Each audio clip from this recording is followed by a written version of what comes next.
Good evening, everybody. What's going on? What's happening here, yo?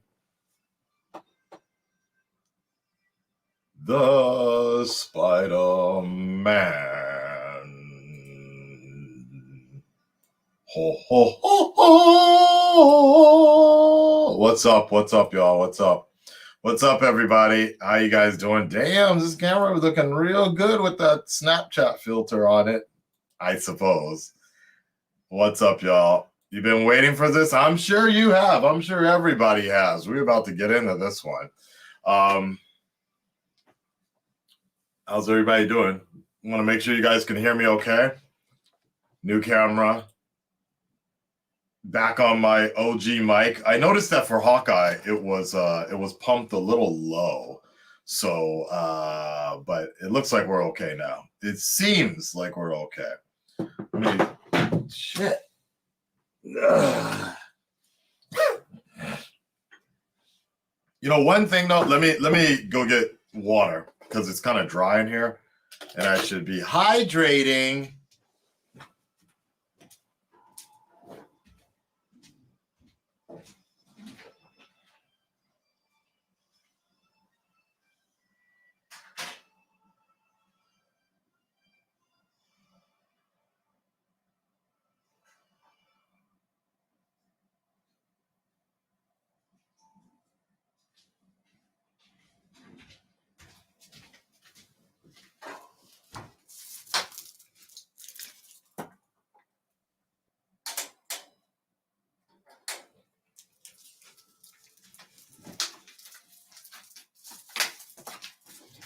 All right, y'all. What's up? So, Spider-Man does whatever the spiders can. I'm trying to figure out if there's anything what haven't I said in my spoiler video. I'm trying to think if there's anything else I wanted to point out. I guess, yeah, you could ask me some questions, I suppose. That's fine. How did I end up watching the No Way Home? I went to America, kind of, yeah. And I went to American territory and ended up watching the movie. Not my best option. Not my first choice, but it was certainly the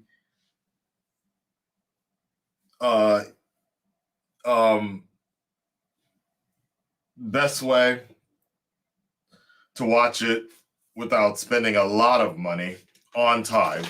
Yesterday was the first screening, or yesterday or the day before yesterday was the first screening in Japan. So I'm glad that a lot of my friends got a chance to watch it. Thank you for the subscription, T-Minator. Appreciate it. Thank you for using your Twitch account. Got to keep that out, keep an eye on that, because for some reason, Streamlabs does not want to showcase that kind of stuff when it happens. And that is annoying. In fact, where's my branding on top of that? Where's the brand? Oh, Candid Carver, that's why. There we go.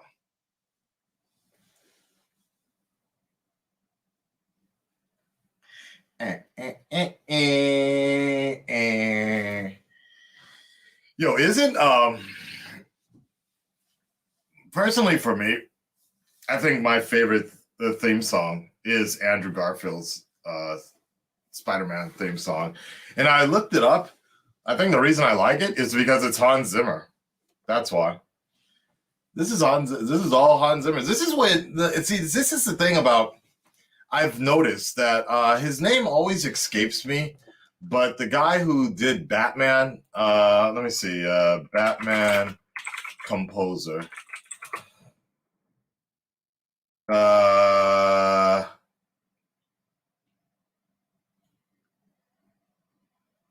Danny Elfman, there you go. So what I notice is like after a while, a lot of composers start to use a lot of recycled music in their recycled catalog, and Hans Zimmer has been doing that recently, but when he was still doing superhero movies a lot early on, he was kind of an unknown dude in some ways. In some ways, he was kind of an unknown name. Before his Dark Knight fame, interesting enough, or maybe after. But it's just kind of weird because I don't remember really connecting his music, his name on the Amazing Spider-Man 2 soundtrack until much later. But I mean, that's for me personally, that was very iconic. Whereas with Danny Elfman, I've always felt like his Spider-Man theme song and a lot of the music that he did was a recycled version of Batman.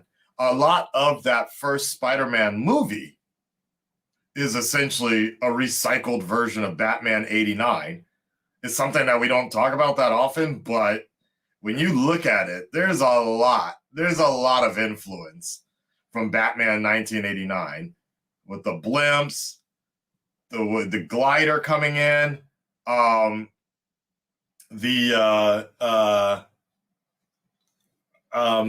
just in general, William Dafoe's performance, very Jack Nicholson, Joker, wait till they get a load of me type of thing. There's a lot of influence in there. And so the fact that Danny Elfman essentially just recycled his Batman themes, it's a little annoying. Not annoying, but I'm just like, okay, I've never really liked that. But I've always thought Hans Zimmer really made the Amazing Spider-Man stick out. Now, Michael Giacchino, I like what he was. I like what he did. The whole thing that dun, dun, dun, dun, dun, dun, like in the beginning, I was like meh, but it really started to grab hold, and it'll be interesting that with the next Tom Holland movie, I'm curious if they're going to completely go a different direction with the music. I think they should, honestly.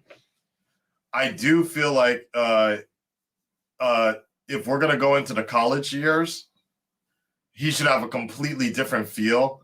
Obviously, drop the home from the titles. No more I think we've run our course on naming home titles. Like I'm totally down with just like Spider-Man,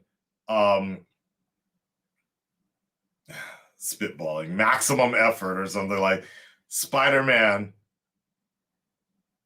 Craven's Last Hunt. You know what I mean?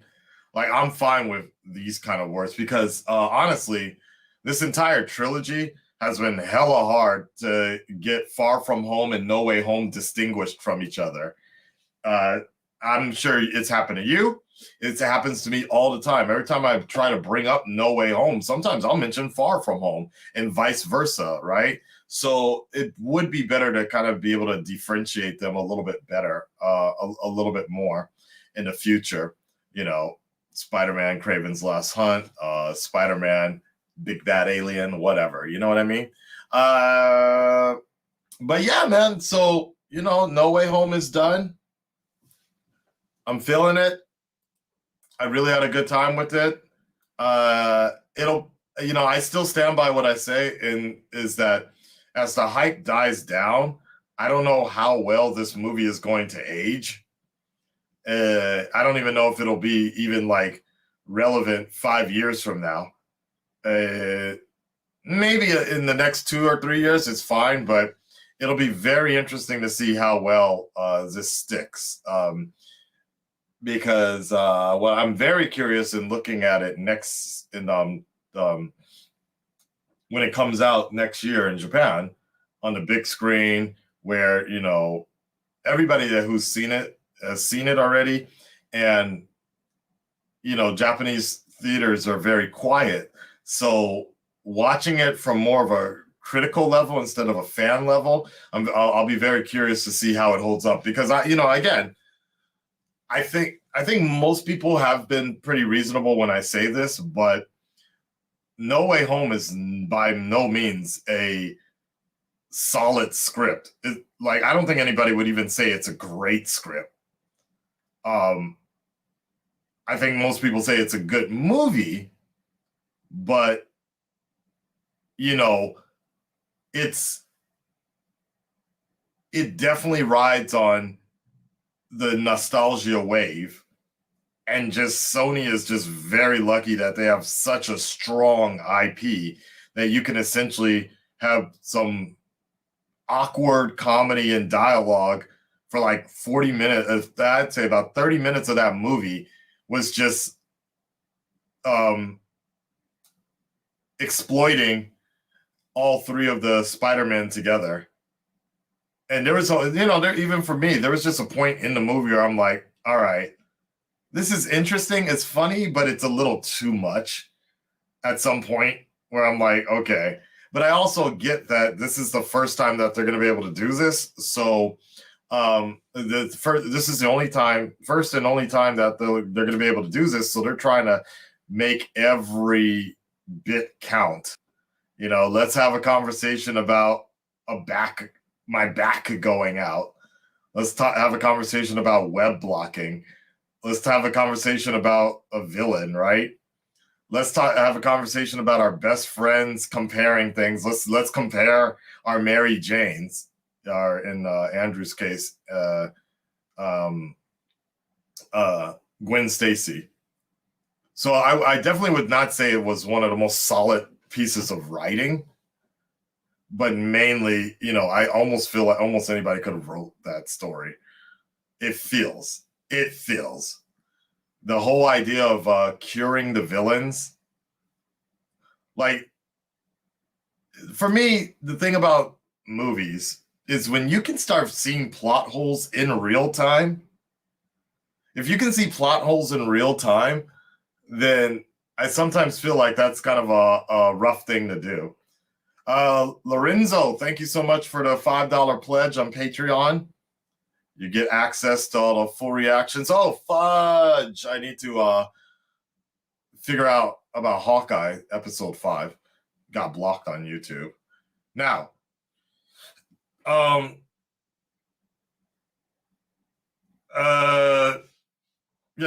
Hold on. So yeah, and there's so many things you could like throw at it. It's like, okay, really? All right, I guess. Especially right then at that moment with the villains, where you're like, well, if you cure them, aren't you just sending them back to the fixed point of when they're about to die anyways? Like, what's the point of that? like it was just so weird that some of those story points. Why was Venom there? Why was Venom attracted? Why was Tom Hardy's Venom brought to the universe if it was everybody that's supposed to have some sort of connection to knowing Peter Parker is Spider-Man, right? Like all of this stuff, and it's like if you got to like sit here and fan write or fan feel some of these thought things, like, okay, maybe the symbiote because it's a hive mind. So if you got to like kind of like figure this all out, then it's not the best script. I'm not saying that they need to explain everything, hand everything over to you, but if it kind of just irks you on the side, you're just like okay, like because the other thing is like, okay, if the spell being broken was bringing villains attracted, why did Andrew and Toby, why were they even pulled to the multiverse as well? Why were they pulled to Tom's multiverse when the spell was just villains? Is it just a thing of like, even Strange didn't understand exactly everything that went wrong with the spell? Was it like, was there more to it, basically? Was it not just villains? That just happened to be the main people that got pulled in the purpose of story, but were other people pulled from the multiverse regardless, right? It's so weird, right? So what Sayan was talking about really quickly, No Way Home isn't the most innovative script, but if it was an animated movie, people would be less critical of it. No Way Home was great, especially how it handled all those characters in 2 hours, but it does have flaws. I will agree and disagree with you, because the fact is, we have had a damn near perfect script in animated form, and that was Into the Spider-Verse. So it has been handled. It's been taken care of. It's just that No Way Home had the benefit of essentially introducing all new characters. And that was that worked really well. And then I've seen the uncut version and the alternative version of the Spider-Verse that's on the Blu-ray, and it's quite interesting. Certain scenes that get cut out, you can see that the writer's style, there's still more of the writer's style in some of those scenes that get cut out. And you're like, okay, you kind of see where they were throwing in a certain themes between Peter B. Parker and Miles a lot. And then they were just like, you know what, let's just cut all this out because it's a little too much, right? But it's interesting how that particular script writing was really heavy-handed in the story. It's just that that's the benefit of a good editor, unlike Hawkeye. That's the benefit of a good editor, is they know when to cut certain scenes to have the flow work better. And I honestly feel that No Way Home needed some of that.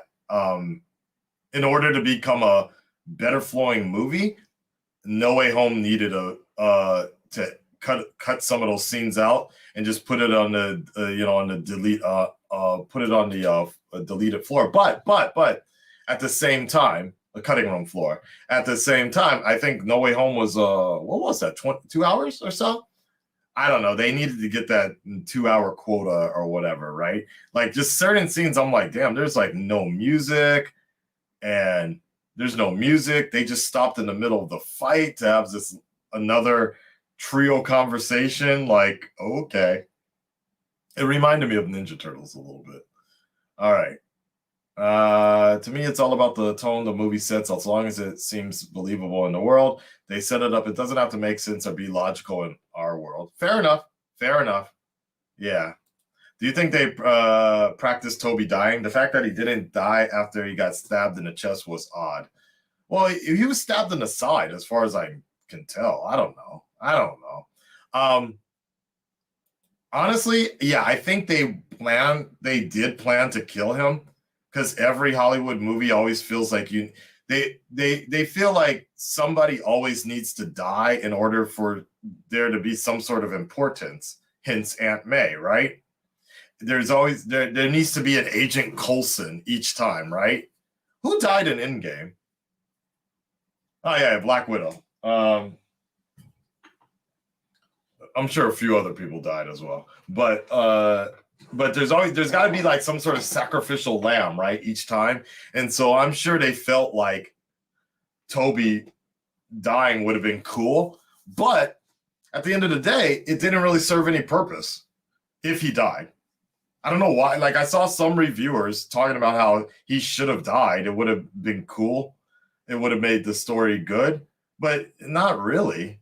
To me, that's comparable to like bringing Christian Bale back for some sort of like DC multiverse movie, and he comes back as Batman, and then you kill him. Why? Why? Because it's cool, it's edgy, man. I mean, Zack Snyder would do some shit like that, wouldn't he? Have Superman rip his head off or something. You bleed, whatever. But there's no point. It doesn't really serve any it doesn't further the story at all anymore if Toby died in that story. If Toby died in that story, what would that have served? Like, nothing. I think he got his point across. And it's enough, basically. It's still dumb how that all went down. But I kind of see what they were trying to go for. So whatever. Yeah. I was really hoping Goblin would say to Tom, be a son to be a Tom. Would say, I had a father. His name was Tony Stark. You know, I was rewatching Homecoming, that scene with Stark and Spidey on the rooftop, and he's like, if people die, that's on you, and if you die, if something happens to you, that's on me.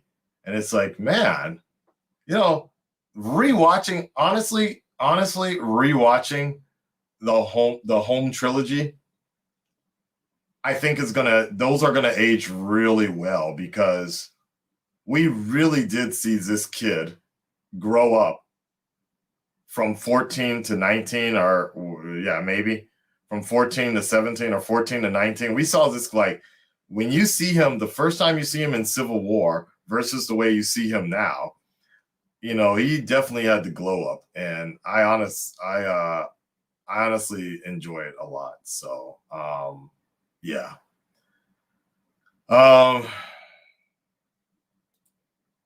Why is Tobey's Spider-Man different from Tom Holland and Garfield?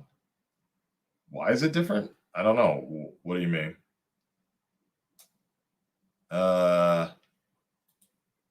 Spider-Verse didn't have 20 years of Spidey films to live through. It was Googling all Alex. Yeah. No Way Home broke everything records. Yeah. I mean, it is interesting, yeah, that it'll be very interesting how well this plays out. Like, honestly, if it makes enough money, they honestly could probably do another movie. They could do a proper Spider-Verse movie. I don't know how open I would be about that. Because everybody would know it's like a cash grab, basically. Like, what I'm trying to say is, like, I wouldn't. Okay, let me put it this way. I wouldn't be opposed to them doing a proper Spider-Verse movie 5 years from now or something. Yeah, I'd say 5 years from now, where we already have some form of a Miles established. Possibly Spider-Gwen, the introduction of Spider-Gwen. Yeah, I'll put it that way. Man, that's hard. That's hard because I would like Miles to be introduced organically. I wouldn't want a Spider-Verse movie and the origin of Miles at the same time. Like, the thing about Into the Spider-Verse is it's a Miles movie. It's a Miles origin story, but you can tell that Miles is the main guy. That's it. And they had to kill a Peter Parker in order for it to, like, kind of work, right? Now, if they did that live action, you better not kill. Yeah, people would lose their mind if you killed Toby, right? And I definitely would not want them to kill Andrew, and obviously they're not going to kill Tom Holland. So that's a very interesting situation. Is or are you going to go to PS4 route? I wouldn't mind that. The PS4 Spider-Man PS4 storyline. And so for me personally, I would love for them to continue with Andrew Garfield, because he's at that right age, I think, to do another movie, and in that same movie start leading up to Miles Morales. He's already really good with kids.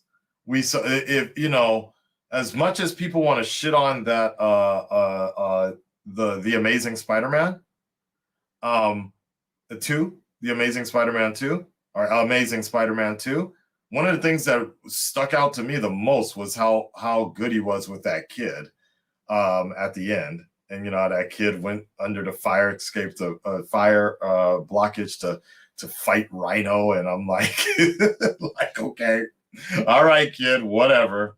But I would not be opposed, because Sally Sally Field. Sally Field, is that her name? Sally Field. Uh, she's yeah, she's still alive, right? Yeah, like they didn't. Yeah, she's still around, right? Yeah, I wouldn't be opposed to them essentially adapting some of the Into the Spider Verse story. I'm sorry, some of the Spider-Man PlayStation 4 storyline, and then introducing Miles in um, Sony's Spider Verse. I personally don't think Miles needs to be in the MCU at all. We don't need Miles. We don't need Spider Gwen. We don't need anything like that. It'd be great to have Venom, but uh, I think we're okay. I think we're okay. Um, I kind of like this like mashup version that Marvel and Sony marriage is giving us with Spider-Man, but I still would like some core Spider-Man characters um, only in the Sony verse. I've said it before, I'll say it again. It's like the biggest thing about Spider-Man is the fact that the one downside of this Spider-Man, Disney Sony marriage situation is the fact that not until recently, Spider-Man was just living in Tony Stark's world, or a bigger MCU, which is fine. But as a hardcore Spider-Man fan, the thing I liked the most about the Amazing Spider-Man was that he was bigger than life. He was the main guy, and so his movies reflected that. So I would like for them to continue that situation. I still enjoy the MCU style movies, but this dude had a lot of help. Like he like in this movie, he had Doctor Strange helping him. He had Aunt May picking up something. Michelle was up here. MJ was doing some shit. Ned was up here. Even Flash helped in some sense. Dr. Octavius eventually came around. Like, yo, this dude had a team.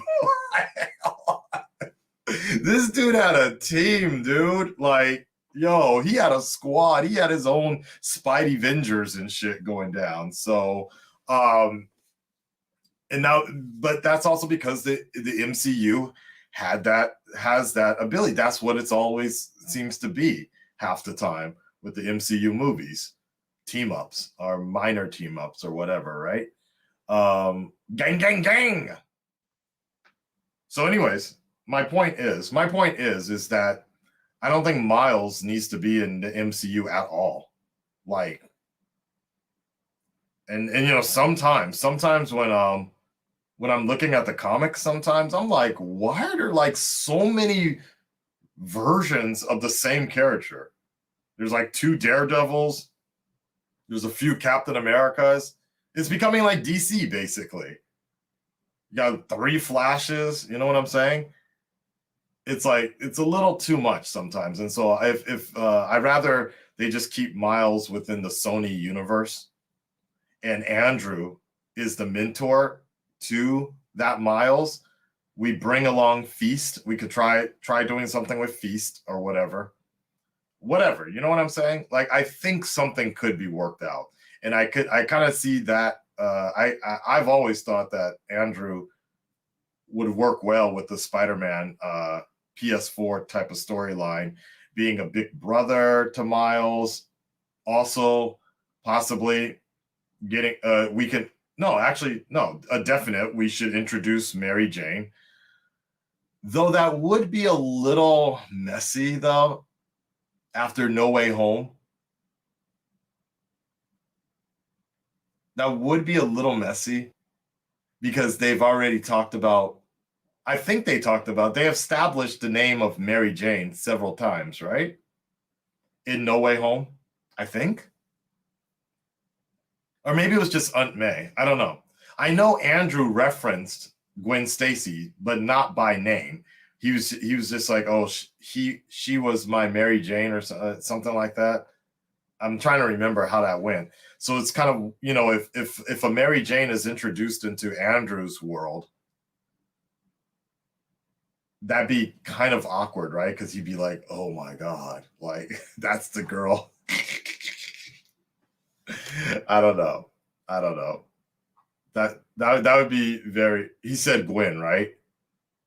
Yeah, she was my MJ. Okay, so they just referenced it as MJ, not Mary Jane.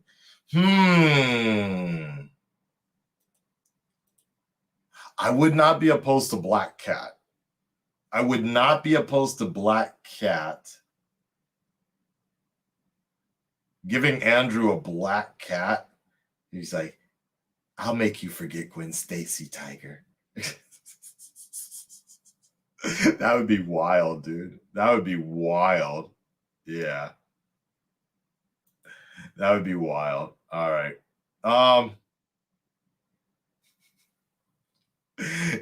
Black Cat's gonna get right on top of Andrew and be like, I'm gonna make you forget all about Stacy. You're gonna see Dennis Leary's ghost disappearing.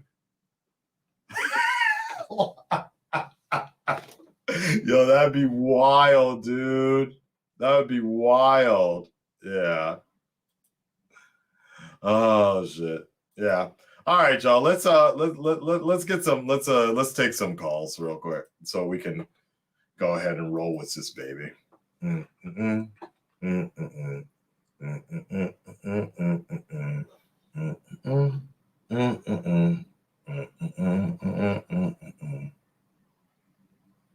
dun dun dun dun dun.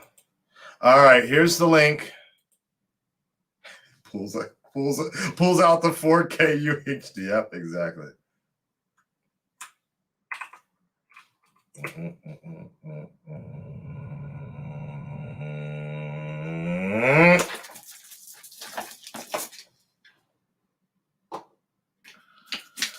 Who's gonna be the first to come on in?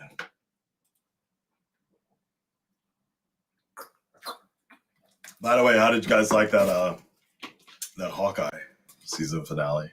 It was meh. Actually, it was all right. It was all right till the end. That was the problem. I was actually fine. I was rewatching my reaction, and I was actually feeling it. I was feeling it until they got to the end credits, and then that like completely killed it because I was like, that is just so dumb, dude. That was just so dumb. All right, there we go.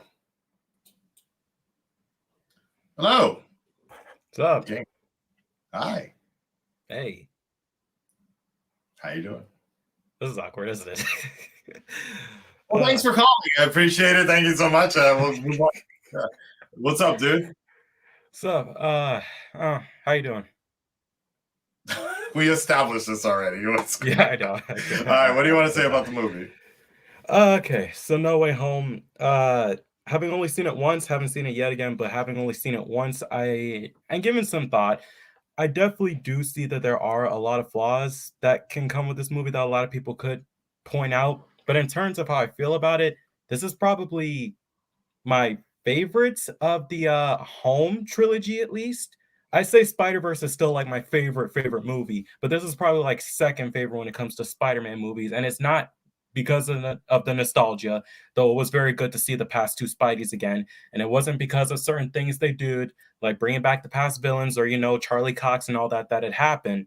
I think it's more along of how they treated Tom's version of Peter throughout this movie, because as you said, he started off as a kid when we met him in Civil War and in Homecoming, and we got to see him grow up over these past 5 years.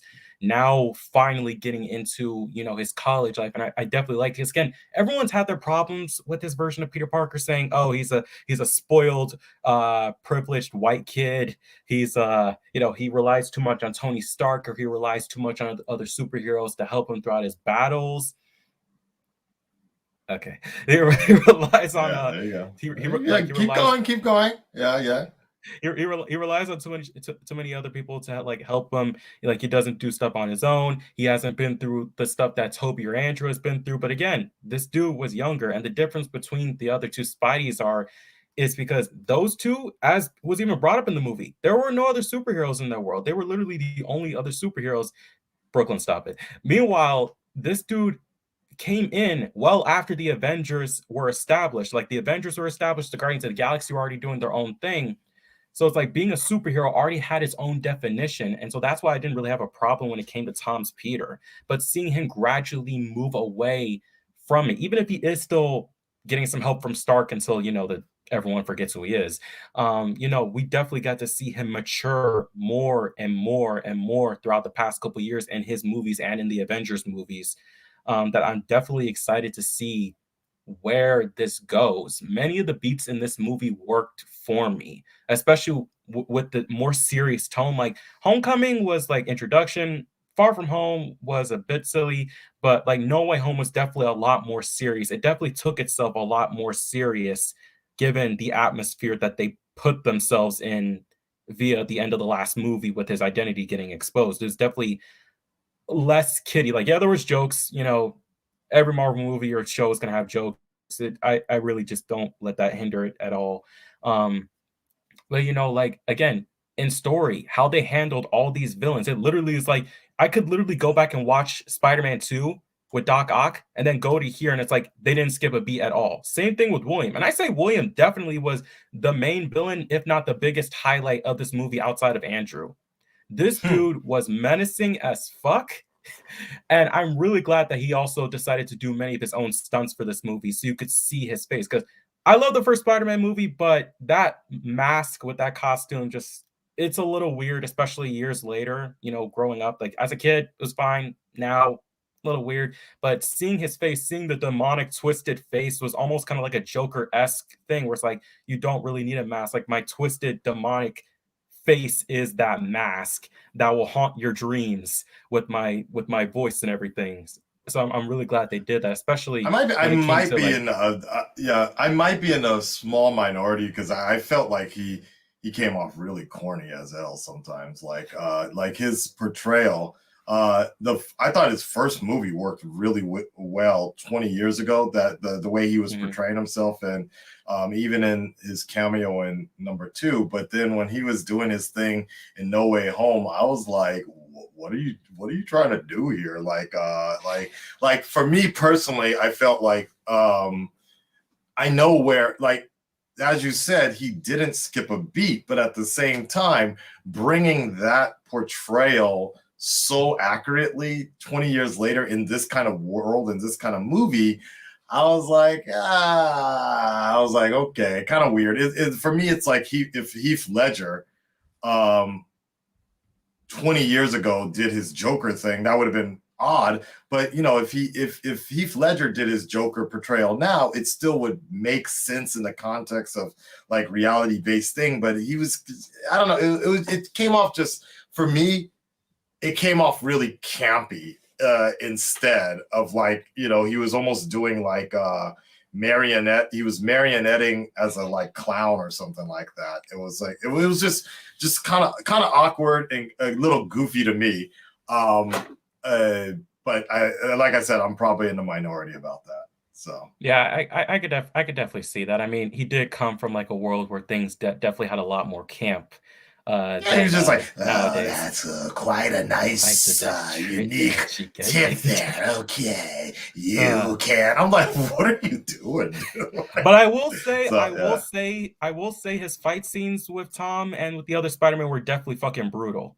Like I felt the weight of those punches in the theater. I could feel those punches in the theater. They definitely did a good, like I say, action. They did a damn good job with this movie. Action wise, costume wise, and all that. Of course, we all know Jamie Foxx basically just played Jamie Foxx in this movie. He was yeah, not the basically. same actor. Yeah. He was just basically Jamie Foxx. That's all you needed to know. That's all you needed to know. But yeah, again, like this has to be like my second favorite. Again, just based on how well they went with this, especially because again, this shouldn't have worked in a way. This really shouldn't have worked. All bringing back these past characters, bringing all this nostalgia, even with the story, this shouldn't have worked. But thankfully, John Watts and the team were actually able to make it work.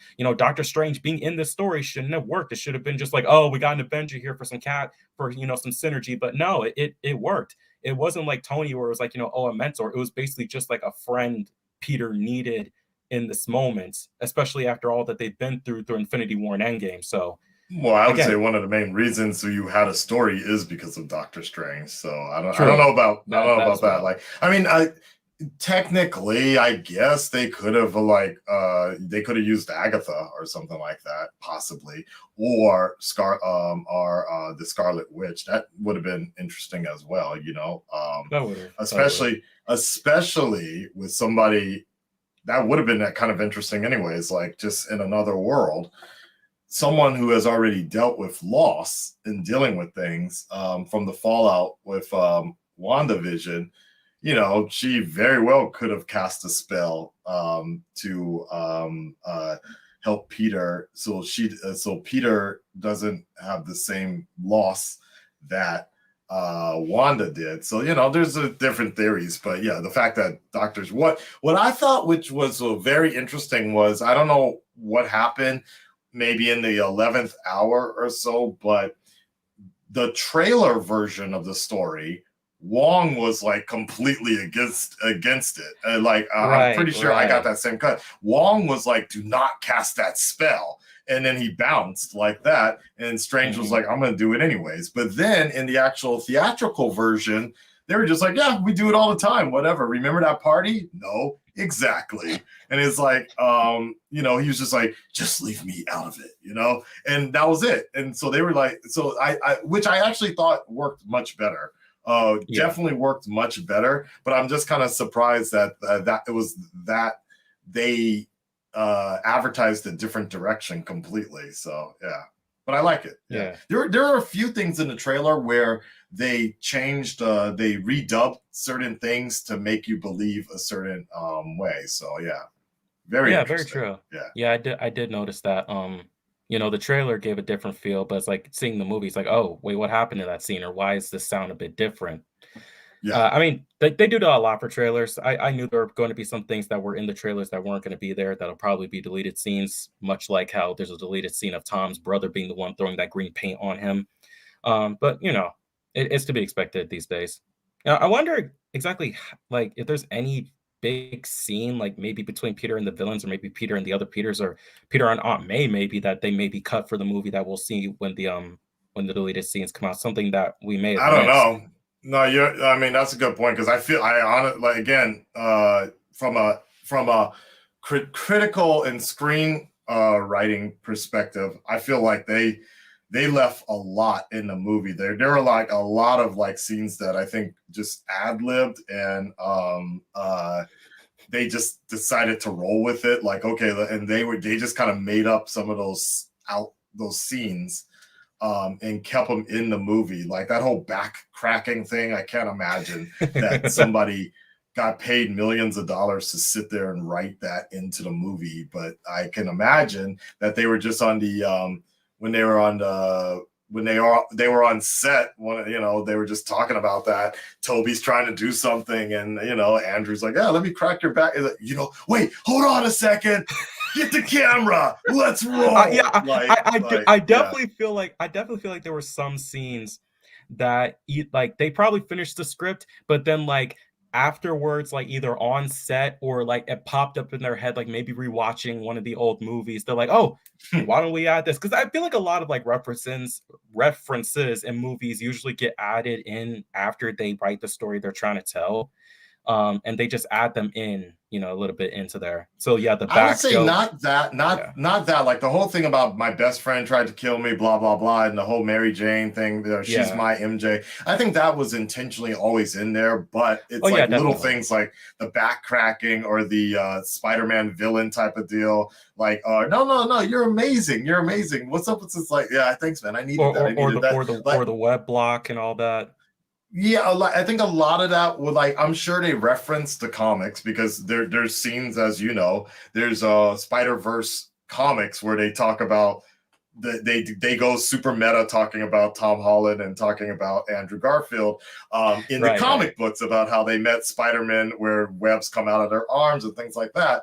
But I definitely think that like they fed off of I personally think they fed off of whatever Tom and Andrew were putting into the set that day, and they were like, you know what, we really like this kind of conversation you guys are having. Can we expand it a little bit more? Because I think Toby was just there for the legacy and to get that check, because he was looking kind of tired that entire movie. He looked so over it, which kind of worked for this movie, but you know, he barely had like 1 or 2 lines in that entire movie. So yeah. His biggest thing was also, not getting stabbed by a glider, so, and still getting stabbed. Yeah. So yeah. That and the whole again, the organic webs. I will say though, probably after this movie, no one is ever going to believe Andrew Garfield ever again when it comes to interviews. He says no one is ever going to believe this. I mean, we all knew he had a contract. We all knew like what kind of position he was in, but you know, he is not the werewolf. That's John Campia. So all right, J King. Thank you so much. Making in Japan says hello. Yeah. Hey, man. Yeah. All right. There you go. Later, man. Peace. I am not the werewolf. I am not the werewolf. Yeah. Ronan. Well, wait, hold on a second. I gotta go back. Go for it. Yeah. Rat Boy, thank you for the $10. What are your thoughts on Tom Hardy's Venom not being in the MCU and setting up someone new to take on the role, like a possible Flash? What? Wait, Tom, what do you thought not being in the MCU and setting up someone new to take on the role? Like possible Flash? Oh God, you mean that Flash? Oh God. Oh hell no. Oh, that would be terrible. Oh man. Now, if you were talking about like Amazing Spider-Man Flash, fine. Because I don't know what happened to that dude, but he's fairly like, he's got that look. Tall type of dude. I'm fine. Like, I still think Timothy Chalamet, whatever his name is, from Dune, would be he'd be a very interesting mix. But from what I'm hearing, he would advise never to take on a superhero movie in his entire career, and he's sticking to it. So I'm like, okay, well, fuck him and fuck Dune. So you can go ahead and you can keep on making some lame ass sand movies then, and then we'll find somebody else who wants to pick up the mantle of Venom. That's fine. Or Harry Osborn or whatever, man. But personally, I'm fine with it because it sucks. I'm very mixed on it because I like Tom Hardy.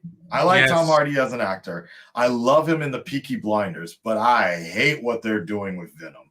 I hate everything about movie Venom right now. Literally, oh my God, literally Spider-Man 3 had a better portrayal. That's how bad it is. Spider-Man 3 has a better portrayal of the origin of Venom than Venom's Venom. And that's what's crazy, because on paper and visually it looks a bit like Venom. It looks close enough to Venom. All the promotional stuff, they sure are making for a movie that doesn't have a white spider symbol, they sure as hell are marketing on that white spider merchandise everywhere I go in Japan. If you guys saw my video of the Marvel store, the official store that opened up in Japan, there is Venom merchandise left and right. Venom and Carnage movie merchandise, and it all has the white spider symbol. So I'm like, you know, for somebody, for a company that is really paying attention to that kind of stuff, they're sure missing the mark on the actual character himself. Like the fact that Anne, his ex-wife or whatever, is like, is Venom there? And it's just, for me, that sounds so awkward in general. Like, I'm like, okay, you're to refer to the Venom, to the symbiote as Venom, but whatever.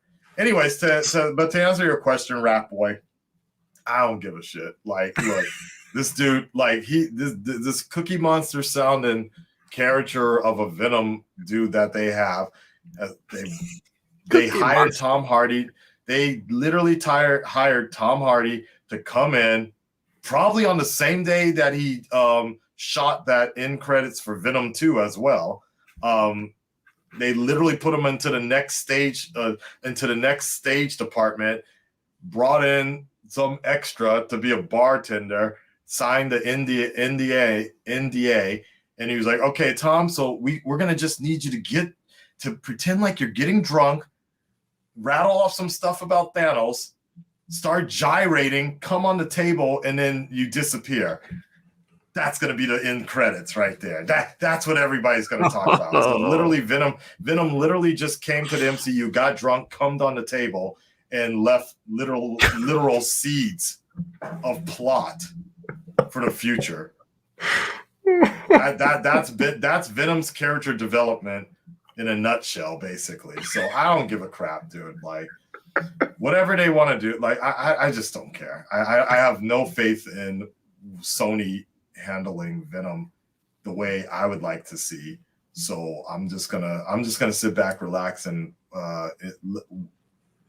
possibly hope that Insomniac can handle it a lot better. So yeah, because regardless, they don't give a shit what I think. They don't give a shit what I think because the movies they're making money. So they're gonna keep on regurgitating. They're gonna keep on making these lame ass Venom movies.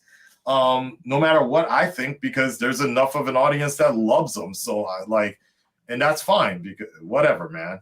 Hold on, Ronan, one more here. It's all good. Thank you for the $10, Luke Batman. I wish Carnage wasn't much butter. Instead, they make them more kid friendly. I mean, like, that's what I'm saying. Look, like, at the end of the day, Sony's got some wild stuff. Sony's literally got to be the most popular. They got to be the luckiest company to have bought the Spider-Man entirety, the Spider-Man creative license for $5 billion? No, it had to have been $5 million. No, wait, that seems so low. Maybe $5 billion. I don't know. They were originally offered. They could have bought it. They could have bought the entire Marvel catalog for $25 billion, I want to say. But I don't know. In short, they just chose Spider-Man. They got to be the luckiest company to have bought, because they literally cannot write a script to save their life.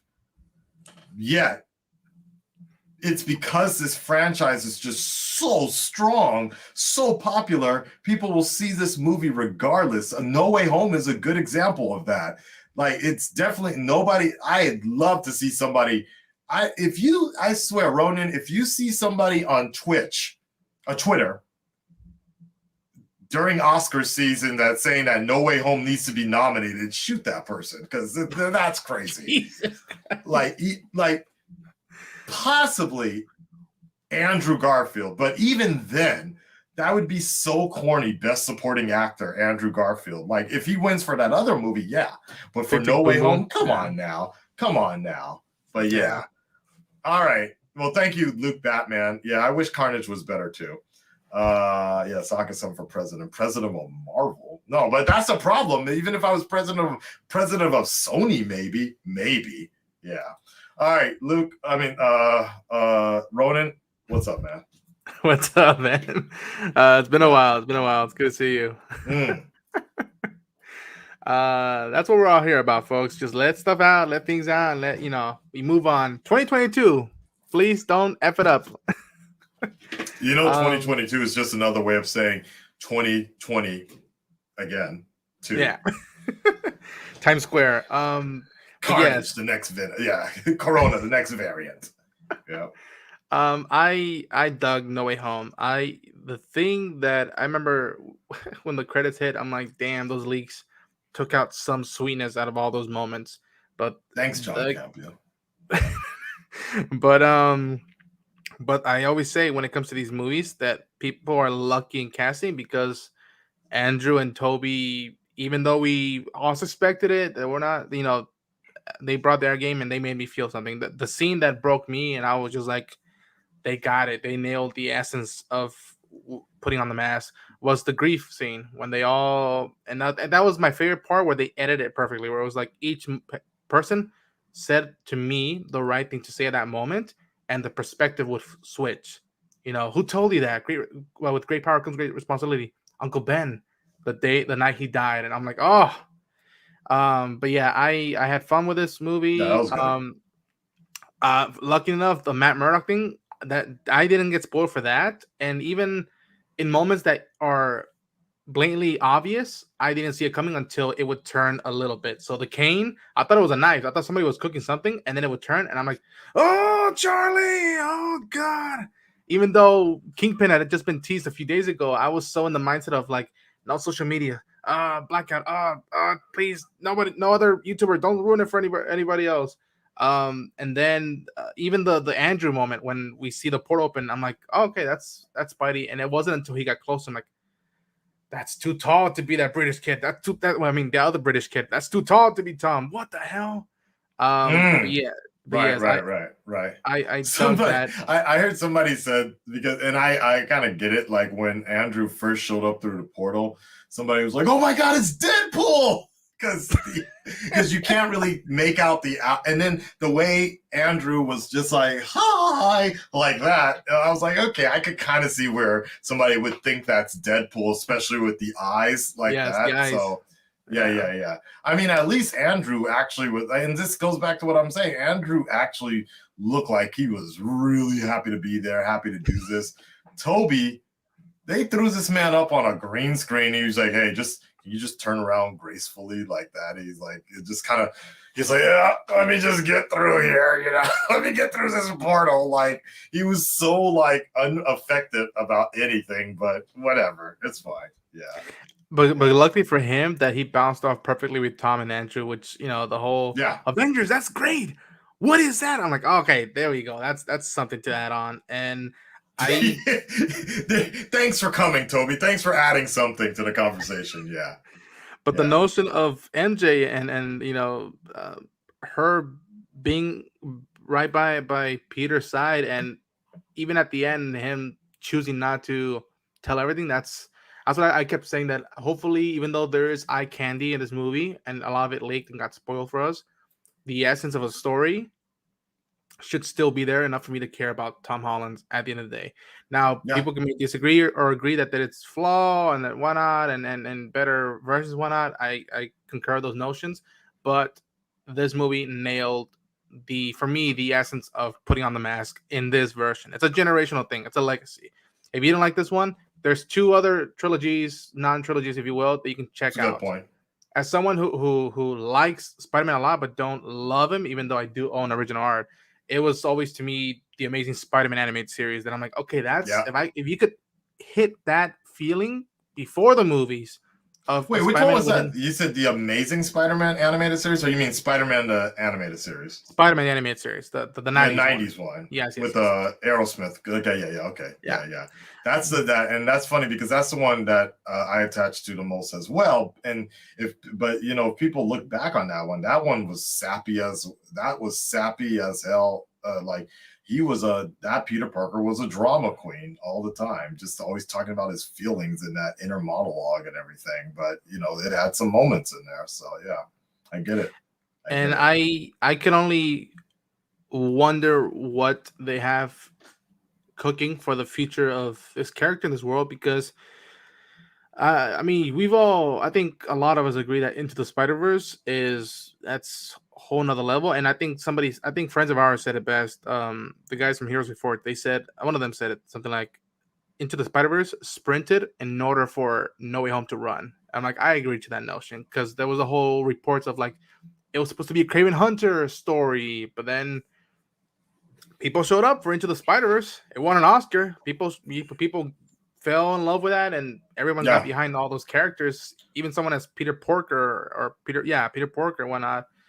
I commend them for this notion. I could have gone very, very bad, but I mean, I always said that I'm glad that something like this comes around to a character that I like but don't love, and reminds me, okay, that's why kids like to wear the mask. That's why. Yeah, doesn't matter if you're- honestly, if it wasn't for Spider-Verse winning, I think they wouldn't have cared so much if it didn't win as many awards. But it's because of that and that recognition that, because I really didn't think much of this movie, because I remember watching it in the Philippines, and I was just like, I'm here. Why don't I just go ahead and watch it while I'm out here? But I just thought it was going to be a basic cartoon movie or whatever. And after I watched it, I was like, this is amazing. And You're the best of us, Miles.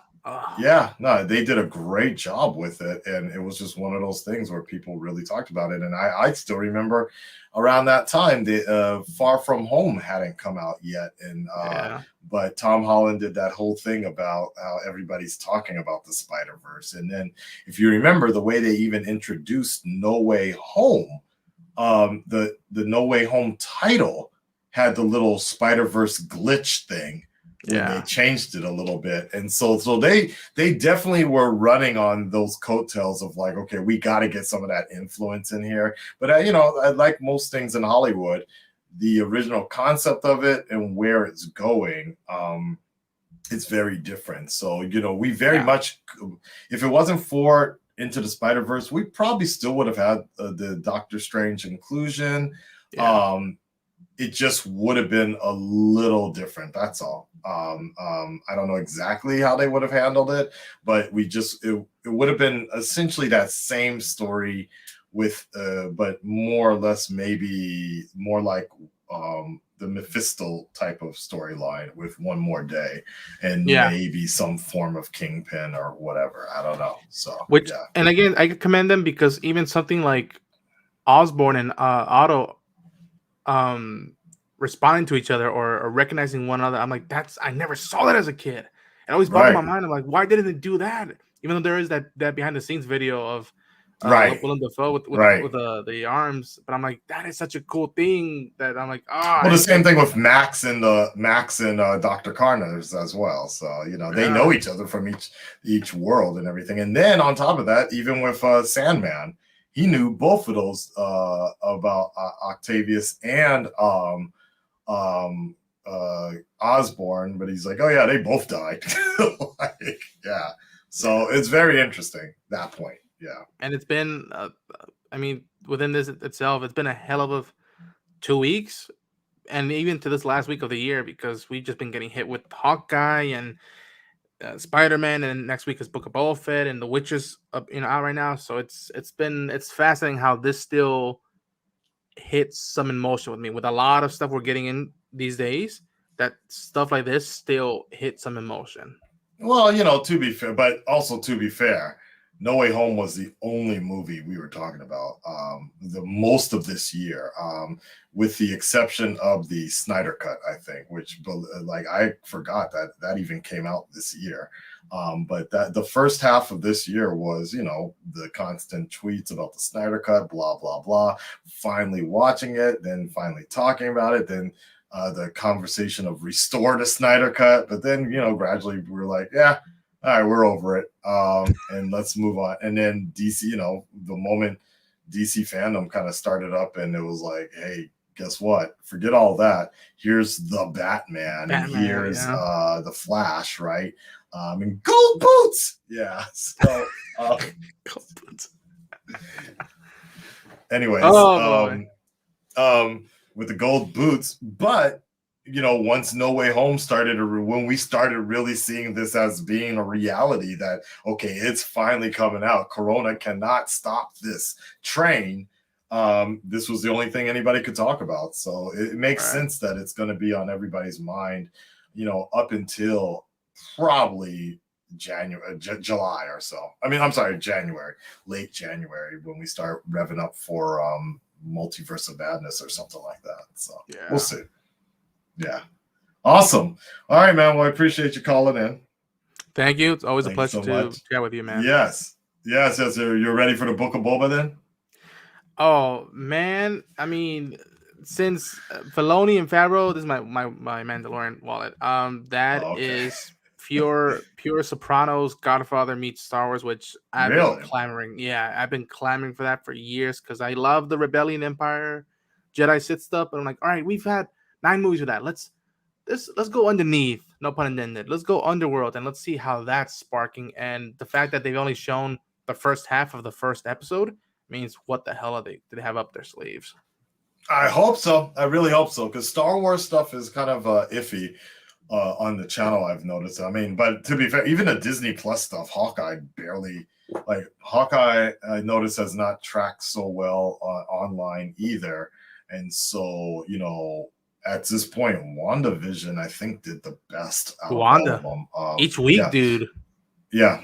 With the WandaVision was the show. WandaVision was like when that first came out, and just the numbers that I was getting from that and the discussions that people were coming in and talking about. But it just seems like I kind of see like how everybody's just kind of bored of the Disney shows at this moment. But hopefully Book of Boba will at least do just as good as The Mandalorian in season 2. So we'll see.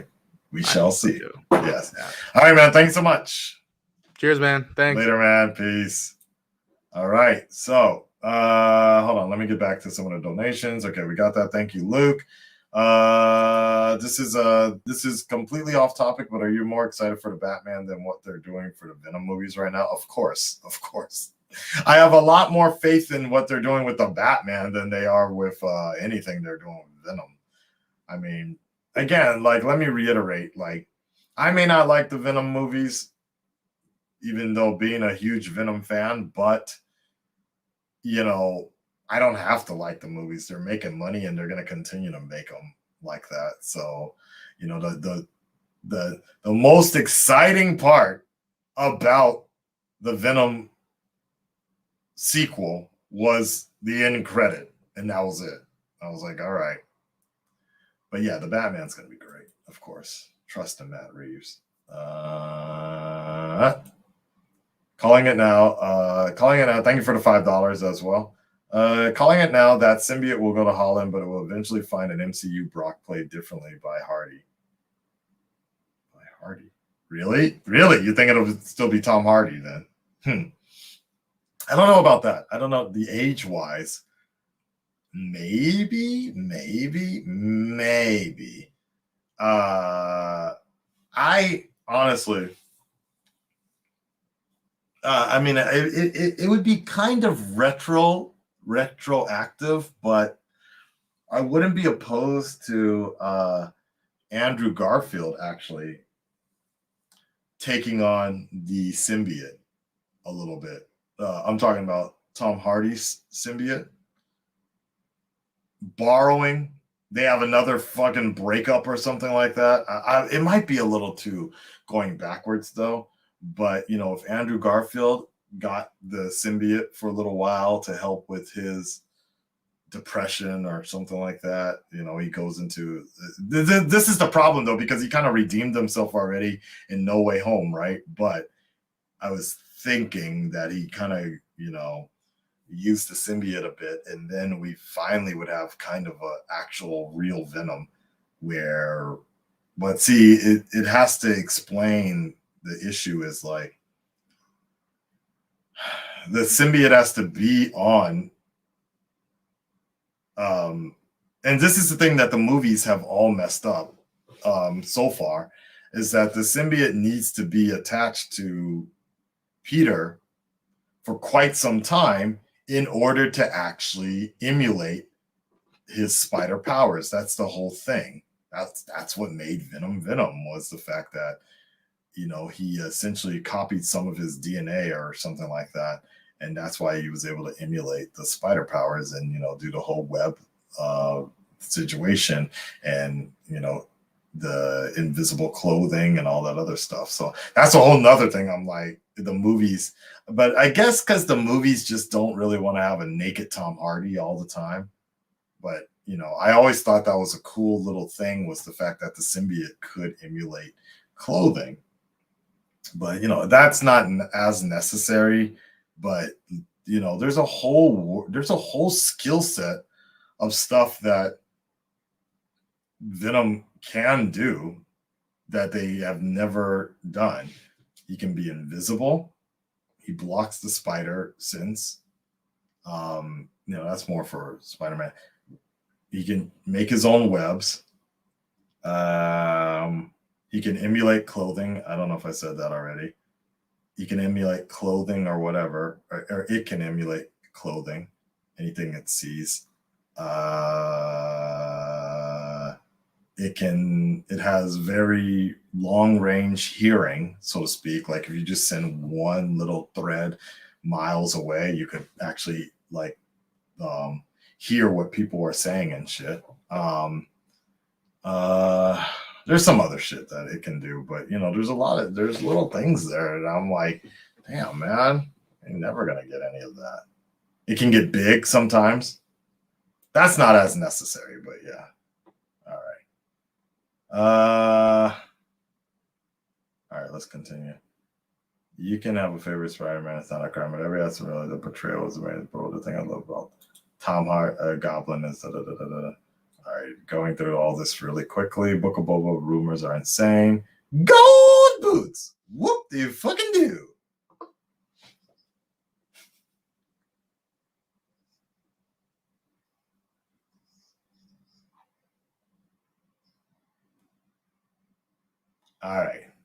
All right, next one. Here we go. We're going to go with DZA here. If you guys want to call in, we got a few people in queue right now, but yeah, we're going to try to knock through some of these.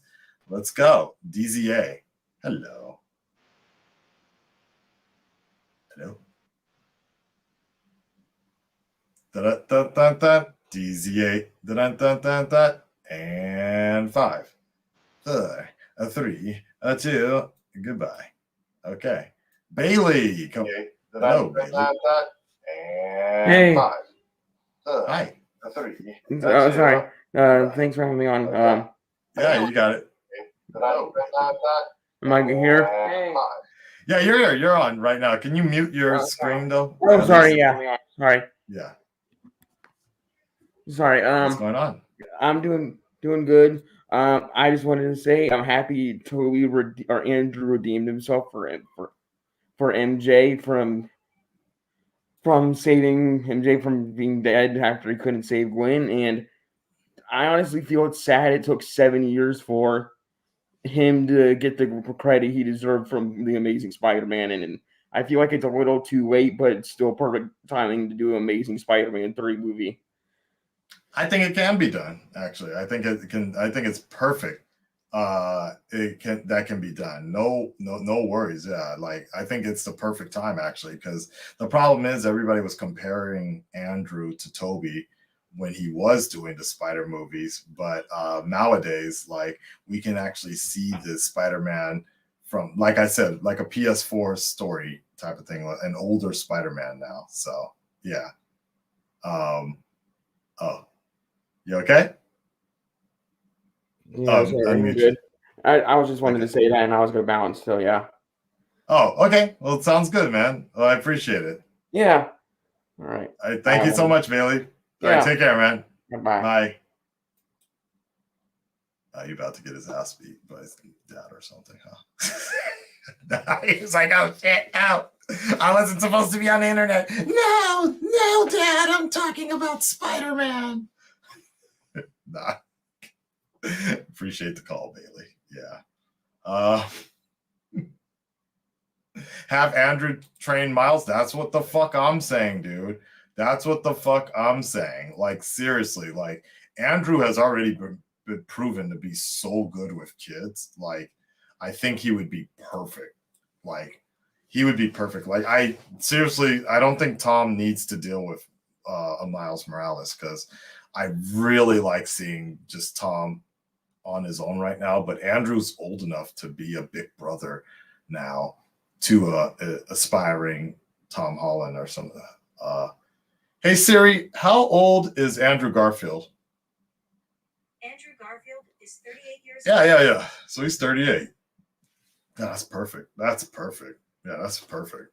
Like because he can kind of be, in some ways, he could kind of be like that Peter B. Parker, kind of the down on his luck dude. He ain't got no girl. He's still trying to become a better person, and he can be better through training a Miles. I think that would work, honestly. I would be all for the introduction of Miles gradually. um, in Andrew's next movie. I think my biggest thing is, honestly, here's Akasan's thought process here. I don't think Sony has a problem with doing it because, Sony loves making money, and that's the only Spider-Man's like one of the only properties that makes them money, the movies anyways. I don't think they have a problem with it. I think it's more or less of an issue on the Marvel side, because it's kind of like, based on this Disney Sony marriage, I'm sure they want to do whatever they can, but Marvel and Disney will sometimes get in the way. I think it kind of goes hand in hand. It's kind of like Sony can't just do everything they want to do, but if Marvel has almost no strong plan to use somebody, then they are just like, yeah, whatever, Venom, whatever, do whatever you want with Venom. We have no plans to do anything with Venom right now. You know what I mean? So yeah. Yeah. I totally think Sony would do it. Like they literally would make 3 Andrew Garfield movies right now if they can. But I think the biggest problem is, as we've talked about, you can't, like, even though the audience has now proved it wrong, companies are so afraid of having 2 of the same type of characters on at the same time. That's why, personally, for me, I'm all for Sony making an Andrew Garfield movie right now and giving Tom Holland a break. Tom Holland, Zendaya, all of them, to giving them like a long ass break so we can kind of get an accurate time jump. So the next Tom Holland Spider-Man movie takes place 2 or 3 years after, they're grown, and, we call it shit. You could literally call it Spider-Man gap year. For those of you that don't know, a gap year, if I recall correctly, a gap year is what a lot of college students, fresh college students, will do while they first join college. And then that first or second year, they take a break or something like that to just get to know themselves, explore themselves, or something like that. Or I think that's how it works. Or right after high school, they take this break and then they get into college after that. So shit, Tom Holland's next Spider-Man movie, just call it Spider-Man gap year. And then, when he gets back, he finds out that Zendaya is pregnant or something like that. Zendaya's been getting that good dick from Harry Osborn or something like that. And he's like, oh God, no, that was supposed to be me. I honestly, was I by myself? Was I alone in thinking the fact that was I alone in thinking the fact that when Tom Holland showed up at the end of No Way Home and he sees MJ, was I the only one thinking that maybe MJ and Ned actually hooked up now?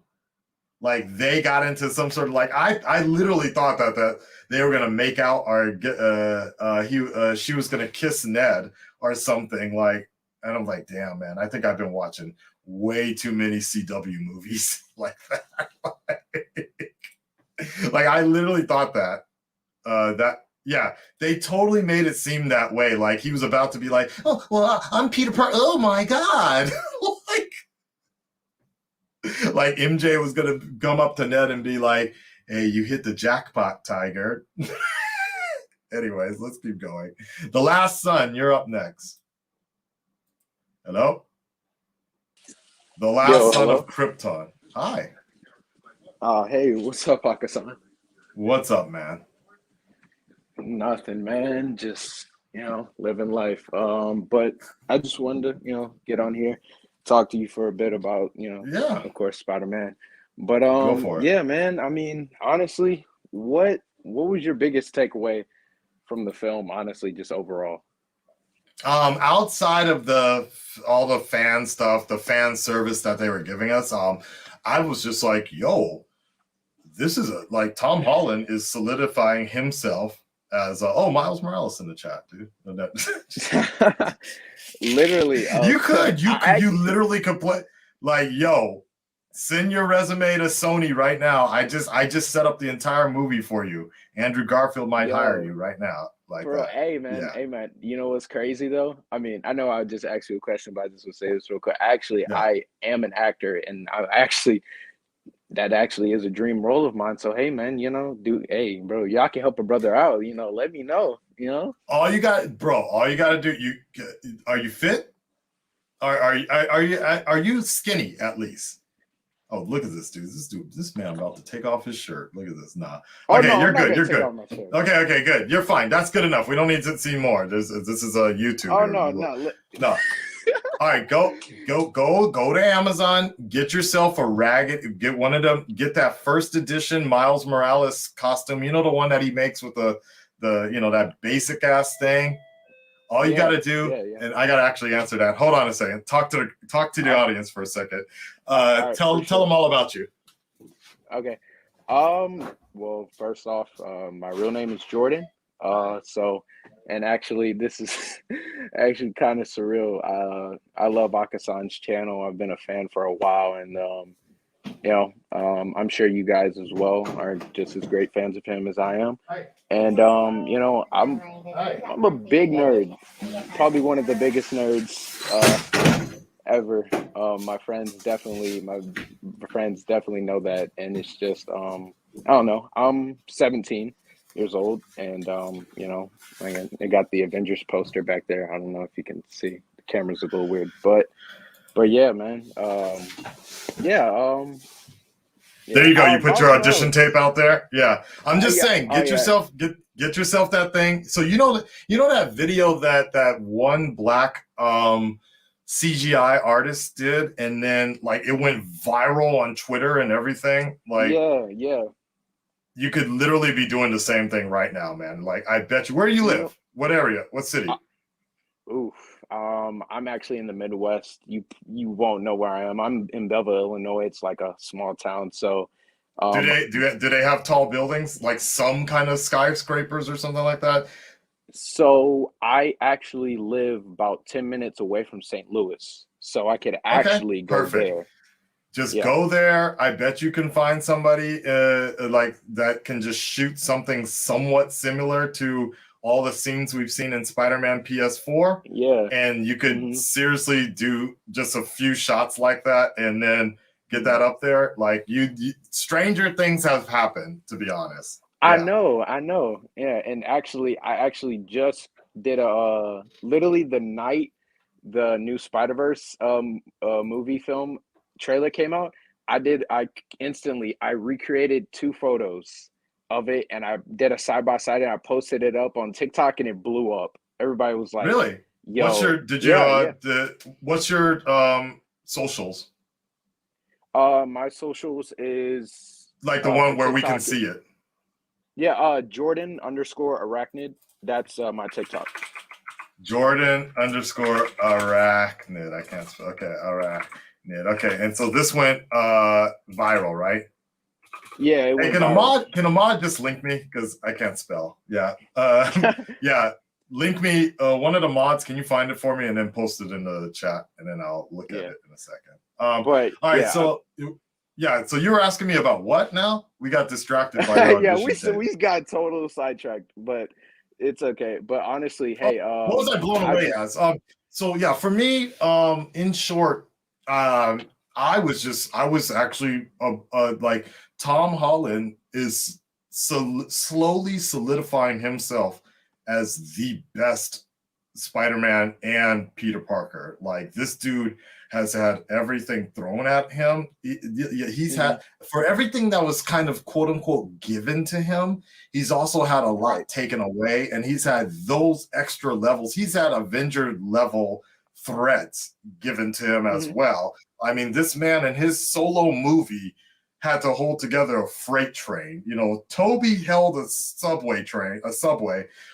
This dude held an entire freight cargo thing together. We are not the same here. So Yeah, and like that's not taking away it's from Toby. That's not taking away from Toby. oh But no. all I'm saying is that this dude, like, so that's the one problem that I've actually had about in general with No Way Home is sometimes the power scaling was a little weird because I've seen Toby like 20 years ago, Toby was trading fists with Goblin, right? At his peak. Right. Then I've seen Andrew easily lift a car in The Amazing Spider-Man. But Yeah. the thing is, I've seen Tom Holland toss a car at somebody in Yeah, Civil War. So literally. I was just like, right? So the Power scale. the power scaling was a little grounded for No Way Home because I'm like, wait, Tom, I've seen you literally hold together a ship. Exactly. How are you struggling with the Goblin right now?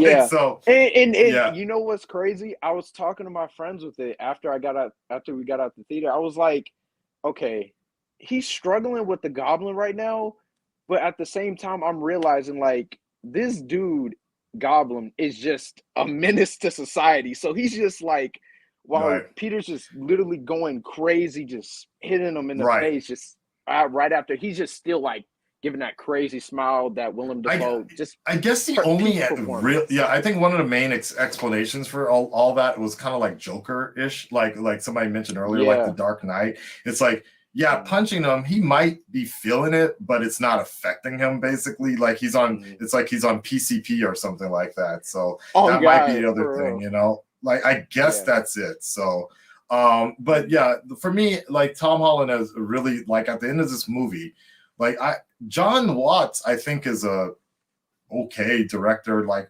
I think he's a very good studio director, meaning that he will just make movies that studios want to be made and he won't complain and he doesn't really put his stamp on anything. Like he doesn't really have his own sort of signature sort of feel and appeal, I feel. But that's not necessarily a bad thing. But you know, I feel like it was harder to really let Tom Holland have his own sort of signature Spider-Man until the end of this movie. I'm like, okay, this dude is really shining now. And so that's what stood out to me was that even though, yes, this was a collaboration of many different things, and I am totally going to miss the Stark Tech suits because I still feel that's the best suit. I'm not thrilled about this new suit. Yeah. Like this, so here's the thing about that. I'm not gonna lie, I was like low-key, as soon as I saw the sewing machine and I saw the shiny blue fabric, I was like, did they really just take a scene from the PS4 Spider-Man games where he's going out the window? I'm like, yo. And then I know we didn't get like a clear, you know, shot of it because he was moving around swinging throughout the city or whatever, but we got a good enough look. And the emblem, I was like, okay, the emblem, it looks, you know, a little different. I messed with it, but at the same time, I was like, you know, I'm not so like I appreciate the fact that they were combining like you could totally see that he had influence from his brothers, his Spider brothers and everything. Yeah, Toby but and the fact that Toby and Andrew, like the fact that we went from this and understandably so, but the fact that we went to one of the best, the Stark suits, the Stark suits, and even the black and red suit to essentially AliExpress now. Right. Like he got that shit off a Wish, or he got a Ruby's costume or something like that. Like, you know, but I hope in the near future, there will be a point where he essentially learns how to make a suit with a fabricator or whatever that may be, you know? But the thing is, like, I mean, he already did that in Far From Home when he was in the airplane with Happy. Right, but that was still Stark Tech. That's the problem. True. That's the problem. Yeah. So, so you mean like you want him to learn on his own completely? Like you want him to be able to do that? Like, I personally don't give a shit. But I know the whole Okay. Spider fan them out there is like, well, he didn't do anything on his own.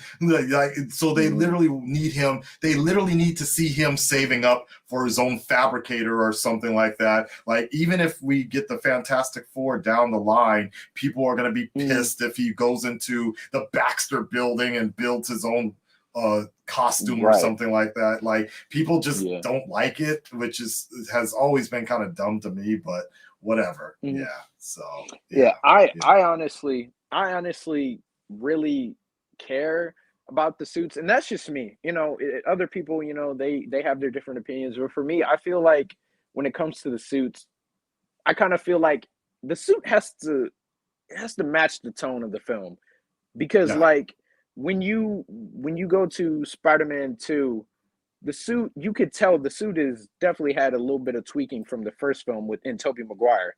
And then in Spider-Man 3, you could definitely tell that there's a difference when his like the shade of blue, if you actually look at it, it's kind of and a little bit different. And it goes darker, in which the film was very much a darker film than any other two films.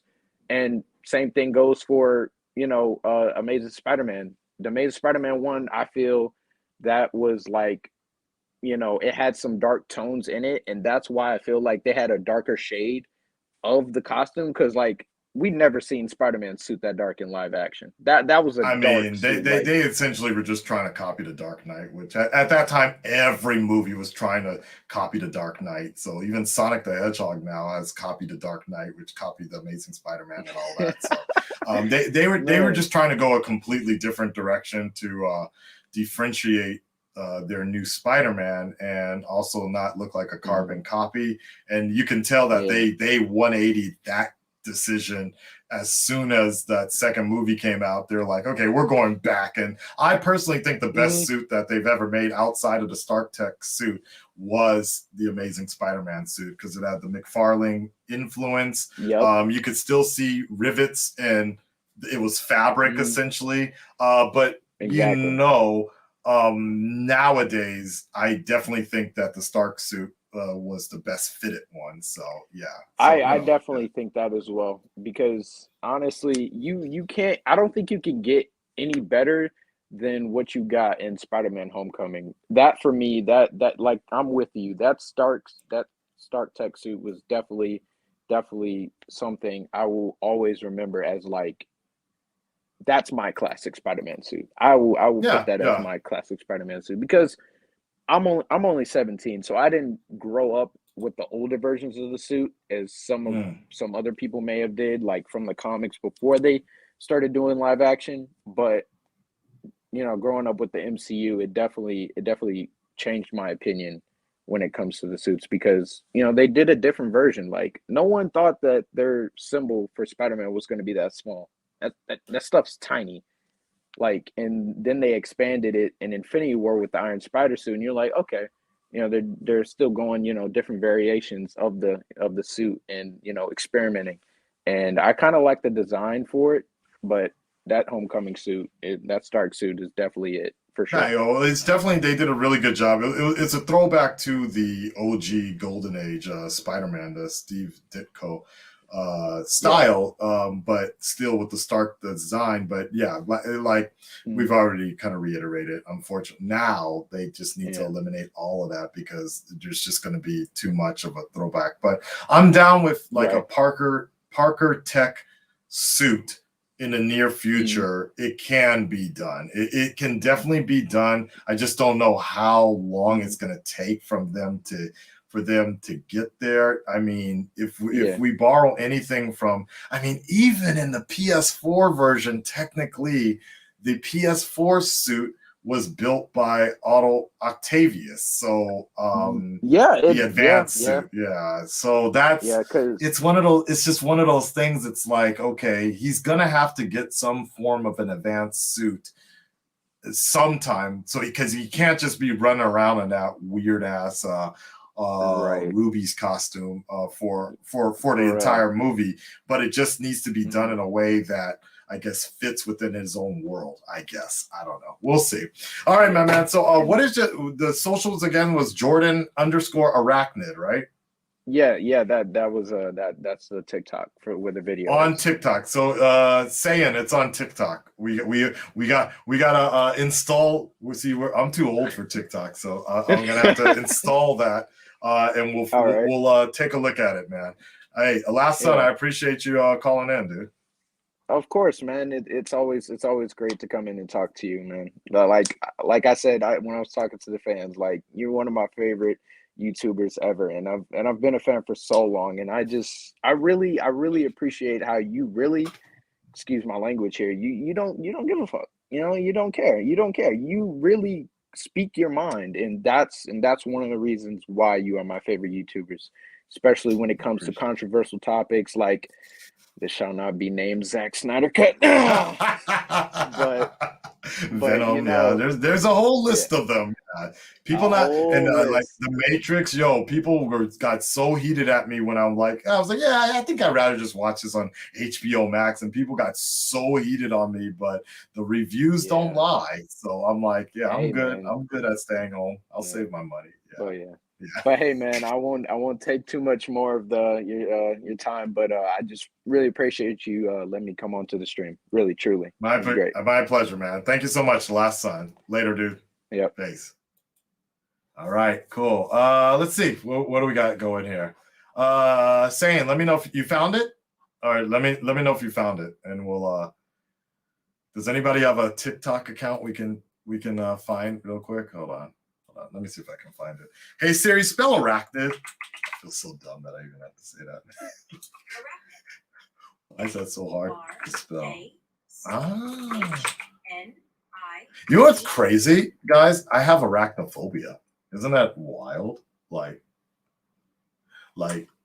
as much as I like Spider-Man, I could never check out. I could never touch a spider, or like a tarantula. Well, I guess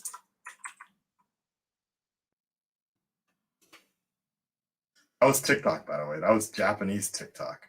All right. Here we go. I found him. There we go. All right, let's take a look at Mr. Jordan Arachnid.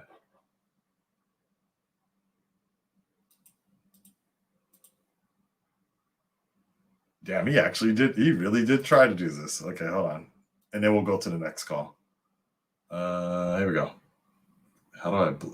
How do you use TikTok? I'm old, guys. I need a teenager in here to help me. Huh?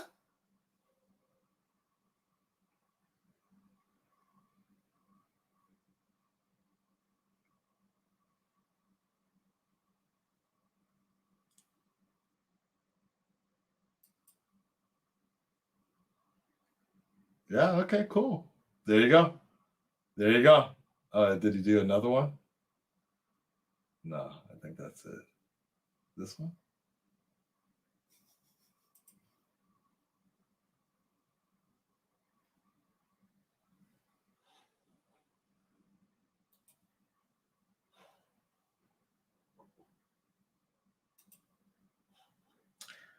Okay. Jonathan is coming up next here. Here we go. All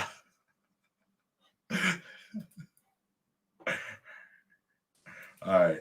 What's up, Jonathan? Hey, Akasan, how are you? Can you hear me? What's up, man? How you doing? I can hear you fine, dude. Perfect. I just want to say this movie surprised me. Going into it, obviously, all the leaks and stuff kind of ruined it a bit. But I was looking forward to how they would introduce Toby and Andrew. But actually, my favorite parts weren't so much the action. Maybe because the action was not that great, but also the character moments really surprised me. And I just keep thinking about, the Flash point that they're going to do, also the multiverse thing. And I'm thinking that's going to have, I think, better action. But, the character moments, because you're not really invested in the character of Flash, the new Flash from the DCEU.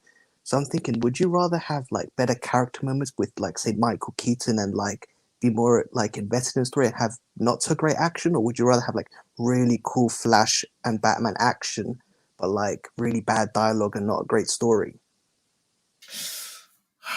That's a good question because, see, for me, it's always about the dialogue. Like, as most people know, I'm a huge Game of Thrones fan, and the biggest memories of Game of Thrones for me is not even the action that ever happened. It's basically the stories that the people were telling and the character interactions. And so, when it comes to Flashpoint and Michael Keaton and things like that, I think it's going to be a little difficult because of the fact that.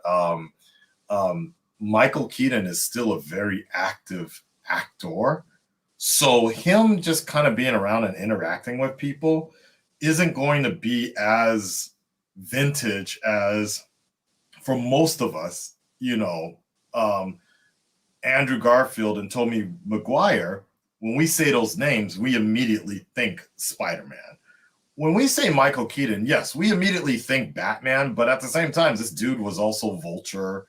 He's been around. He was in RoboCop. Yeah. Like, he's still a very active actor. So it's not going to be the same situation. Now, if you the same thing, like if you put Ben Affleck and Michael Keaton in a room, that doesn't really necessarily mean it's like, oh, two Batmen are meeting. Same thing with Christian Bale, especially someone like Christian Bale. It's like that dude has done so much that he's more than just Batman. Yeah. So that's a very interesting situation that I've never really thought about, but I definitely think with Flashpoint, that's kind of what they're trying to go for. Like, we didn't even talk about it after DC Fandom, is the fact that there actually are two Ezra Millers in one shot. But, like, does anybody care? Not really.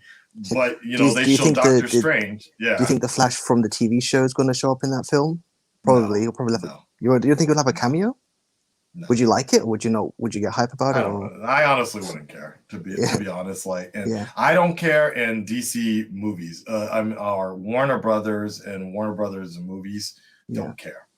Because like they're the big boys. They're like, yo, hey, we're gonna put Ezra Miller in your shitty ass TV show just because we can and because we want to promote something and we don't want to lose Ezra Miller for as the Flash. And they're like, yes, sir. Okay, let's do it. And then they put him in the show. But the other way around, no, they don't give the Warner Brothers as a movie company, they don't give two flying F's about the Flash CW show.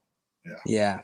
Because the No Way Home film felt more of a Peter Parker movie than a Spider-Man, because I'm not sure you felt the same way. The final battle was not great. Like the suits were really CGI heavy, but like the Peter Parker moments were really good. And going into it, I was like, can't wait to see the Sam Raimi suit. Like, because the thing I didn't like the Tom Holland, it didn't really feel like tangible. The suits, they really felt really CGI. Somebody mentioned that earlier. Yeah. No, somebody mentioned that earlier in the comments that I didn't bring up, was the fact that it looked kind of dark and kind of dodgy for a lot of people. And I definitely think so. Like, I hope in the Blu-ray they clean it up in post, and when they have time, like, to really clean it up a bit more, because some of those shots were pretty dark. And that was one of the main reasons why they kept taking their mask off to talk, because honestly, it was kind of hard to tell which Spider-Man was which at times when they were fighting, because they're very much very identical to each other, just minor differences at times. So, and I feel like if you're not a really hardcore fan, even with the help of the different like OST, the different theme that the Spider-Man has and the way that the suits are, it would be really, even then it would be hard to tell the difference between them. But I mean, I also just wanted to say that what, like, in terms of the movie, like No Way Home, like, which is your favorite Spider-Man going into it? Who are you most excited to see grow? Like, are you more of a Tobey guy, an Andrew guy, or a Tom guy going into it? Oh, I mean, I've gone on record. Even before it was popular, I've gone on record in saying that Andrew was always the best Spider-Man. His Peter Parker was a little weird, but it was also very modern. Yeah, it was a very modern Peter Parker, in terms of like if there was a millennial style 2000 style Peter Parker, he wouldn't be dorky and he wouldn't be getting shoved in lockers like Toby's was or whatever. And even at that time, Toby's Peter Parker was fairly outdated. I remember coming out of high school talking to my friends about the Toby's Peter Parker. I'm like, why do they think that kids are treated like this? Like, why do they think that like people are still eating fucking lunches? Yeah, people are still eating lunches on lunch trays like that. And we were just like, this is so dated. Like, and this was actually right around the same time as One More Day. I think we lost them. But this was also the same time as when One More Day came out. And I remember as comic book fans, we were all kind of pissed because we were like, yo, what's going on with Joe Queza? The editor, he got a lot of beef for that. And we were just talking about how him and Sam Raimi just want to sit here and jerk off to old Spider-Man comic books. So it's quite interesting. Okay, well, we lost him, but I'm glad that he called in. Okay, who do we got next here? Can you call in next if you want? Did you just pay a premium to get in line to bump yourself to the front of the line? I guess. I'll give you 15 seconds to call in right now. If not, I'm gonna go to Shaka Boy. Yeah. Yeah. But yeah, I've always gone on record that Andrew was the best Spider-Man. Best suit until that Stark Tech suit came out. Shit, that was the best. There's no number. Oops, I just posted the wrong thing. Hold on, I'll get you after I I'm gonna talk to Luke Batman. He's been waiting for a little bit. There you go. All right. Luke Batman 007. Hello? 007. Hello. Can you hear me? That's what I can. Sure. Yes. All right, thank you. So Spider-Man No Way Home, I loved it. I really did. It was actually my favorite over Spider-Man 2 because it had all the Andrew Garfield and Tobey Maguire in it, and it was actually the most hypest Spider-Man movie that I've seen, and I was in a very packed theater, so I was really surprised that a bunch of people were able to come to the theater even during this COVID crap going on. Yeah, I gave the film a 10 out of 10, and yeah, I think my favorite part from the movie is when Green Goblin was fighting Tom Holland. I was like, holy crap, this guy's not messing around. So yeah, I definitely feel like William Dafoe nails the character of Green Goblin for sure. I didn't really like the Doctor Strange magic stuff. That really threw me off because I didn't feel that was like, really? You really think this is a good idea? Like, I could see if it was like an evil version of Doctor Strange, but I was like, okay.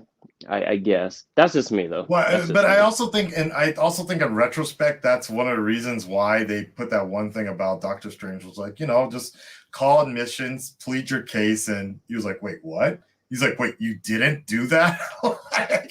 Like the first thing you decided to do was use magic? Like you couldn't think of any other idea like that. And that was like, I thought that was kind of funny because yes, there was other ways. Like that was one of those like how it should have ended type of answers. But I'm glad that they actually addressed that in the movie. It was like, yo, the first thing you decided to do was go to magic instead. So okay. Like, but I thought that was interesting. Yeah. My only complaints from the movie is I felt like the Lizard didn't get enough screen time, but at the same time, we did kind of know a lot from Lizard. So did it really need it though? That's the thing. Not really, but I have seen a lot of my friends, even some fans, complain about it. I'm like, I guess, but I don't know.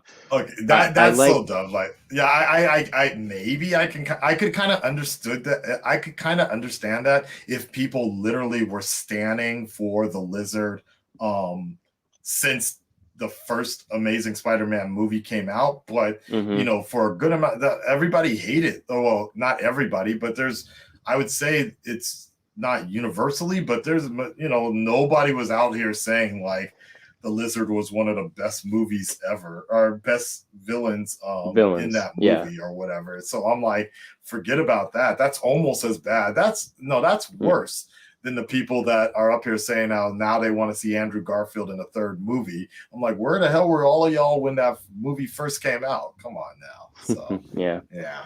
I definitely felt like Electro was much better. Like I liked how the design was much better, because one of the complaints that a bunch of people, including myself, had made Spider-Man 2 that he was all blue.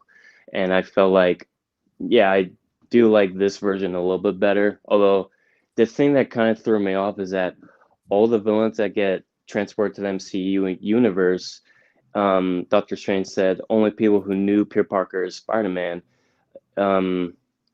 But as far as I remember, Electro does not know that Peter Parker is Spider-Man.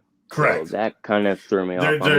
There's so many plot holes. Like I said earlier, when I first started this conversation, this conference call here, is the fact that if you can start picking up on some of the plot holes in real time when you're watching the movie, it's kind of like, all right, but whatever. Like, yeah, a lot of it, like, you can't make sense of it. It's okay though. Even Tom Hardy's Venom doesn't know that Peter Parker's Spider-Man. So I was like, huh? But maybe okay. the symbiote knows. Maybe the symbiote knows. Maybe. So basically a lot of fansplaining that I guess is done in between fansplaining and in credits. It's not even actually in the actual part of the movie, was the fact that the symbiotes apparently share a hive mind of thought, of thinking that exists throughout the multiverse. So Tom Hardy's Venom and symbiote knows about the symbiote that died in Spider-Man 3, I guess. Which I still think is a bunch of bullshit, but whatever. Okay, sure. Yeah, I don't know. Yeah. I'm not a huge fan of the Tom Hardy's version of Eddie Brock in the Venom movies. I mean, I like the comedy, I guess, but the Venom movies are kind of okay, whatever. I didn't like Carnage because he was too kid friendly. I was hoping it was going to go R, but they're like, no, we're not gonna do it. I'm like, okay, whatever. Whatever. Understandable. But I am really looking forward to the Batman. That's the big one next year. Aren't we Can't all? wait for that. Yes. Aren't we all? Let's hope it rocks our socks, so to speak. Yeah. Rock our socks. I love that. Yeah, I don't know. I'm dating myself here. Awesome, all right, Luke. I appreciate gotta hop off. All right. Okay. Nice talking to you, Aksan. Nice talking to you as well, man. Thank you so much. Later. Everybody's looking forward to the Batman. Everybody wants to see the Batman, but nobody wants to be the Batman. Yeah. Anyways. All right. He paid the premium price, so we're gonna bump him up. Mateo, what's going on? Oh shit. What's going on? Am I on the mic? You're on the mic. Oh, okay. You're hot. You're live. Yo, first off, my bad to the people on the line. I wasn't even trying to skip. I just joined and kind of asked that and yeah. What's going on? It's all good, dude. What's up? What do you want to say? Yo, first off, I love the movie, but there's one issue I had, and I wouldn't call it an issue. It has to do with Green Goblin, and it has to do with the first fight scene he's in against Tom Holland. And I'm not that disappointed that we don't see him with the mask. I actually love how he looked once Aunt May died and he was on the glider and stuff and it was all torn apart. But it took way too long, in my opinion, for it to get to that point. And I feel like we didn't really see much of him in action in a full suit. And even when he shows up at the end, he kind of just throws a bunch of bombs that the Spider-Man says come out to play. And then it cuts at everyone else seeing what their reactions to what's happening. You see Doc for a second grab him, but really Goblin's not really in the final fight, and his one-on-one fight with Spider-Man, he basically gets slapped for 2 minutes straight to the near brink of death. And I love that whole fight with him and Goblin, but I wish I saw a fight like that with him in full suit, or even one scene of him versus all three Spider-Man. But I feel like that was kind of cut short. They rushed it at the end. I agree. I agree with you, because I feel like there was a for all this praise about him doing his own fights and blah blah blah. I'm like, yeah, but we didn't even see him on when he came by on the glider. Like, we barely saw any of them in the glider half the time, and it was like, I feel like the glider was used for 5 seconds. Yep, I agree. No, I agree about that. And I don't want to take away from his performance. He was amazing, and he was definitely one of the highlights as a villain, and he killed his performance compared to the first movie, in my opinion, purely from an acting standpoint. But I feel like it was a wasted opportunity, especially with how sick, like when that glider rushed through on Aunt May, and he hopped on, and I saw him, the way that scene looked, you see him from the back with the hood on, he just looks like the classic Goblin. I was like, okay, I want to see that in action, and we didn't even see him really with the goggles on. We saw like 2 seconds of him flying around in quick, fast speed, and then that was it. I agree. But, I wish they just used like that cloak that he was wearing. I wish they put him like maybe they tried it and it just looks stupid, but I would have liked to have seen the cloak on him, draped over and kind of casting a shadow, kind of very similar to the way Steven looks in Arrow when he was the Hood in the beginning, before he got the carbon fiber mask. He used to just paint his eyes, he used to paint his face green and then wear the hood, and it cast like his shadow and you would only see his mouth. Yeah, it would have been kind of cool to do something like that, just like the Hobgoblin, but maybe they tried and he just looked dumb doing it. So who knows? It's hard to say. Yeah. I don't want to take up too much more time for everyone else. I just want to say one last thing. Andrew Garfield, I just want to say, despite his movies not doing him justice, I always felt like there was a lot of potential for him to actually be the best of the 3 Spider-Man, and I'm just really happy for him. Hoping he's getting the love he deserves for getting that kind of redemption. Not even that he needed it as Spider-Man himself, because I feel like he did such a good job as the character, and that the script failed him, the studio failed him, and to see him do so good, I feel like all 3 brought so much to the table in this movie. And I'm happy they weren't a throwaway cameo, but I feel like Andrew Garfield got to shine one more time as Spider-Man in a way that lets everyone who thought he was shit or garbage or trashed on him because the movie sucked can shut them up now and be like, hey, I am amazing too, just like Joe said. No, I got you. No, I feel like that's we have seen the end result here, and people want to see him back, and I would love to see him as part of Sony's main Spider-Man universe without disrespecting Tom Holland's run. Yeah, this Spider-Verse going. Let's do it. Mateo, thank you so much, man. Yeah. Everyone, enjoy your holidays. Merry Christmas, everyone, and have a good night. Hey, happy holidays, man. Thank you so much. Later, Mateo. All right, cool. That was nice of him. All right, here we go. We got one more in the queue right now, Mr.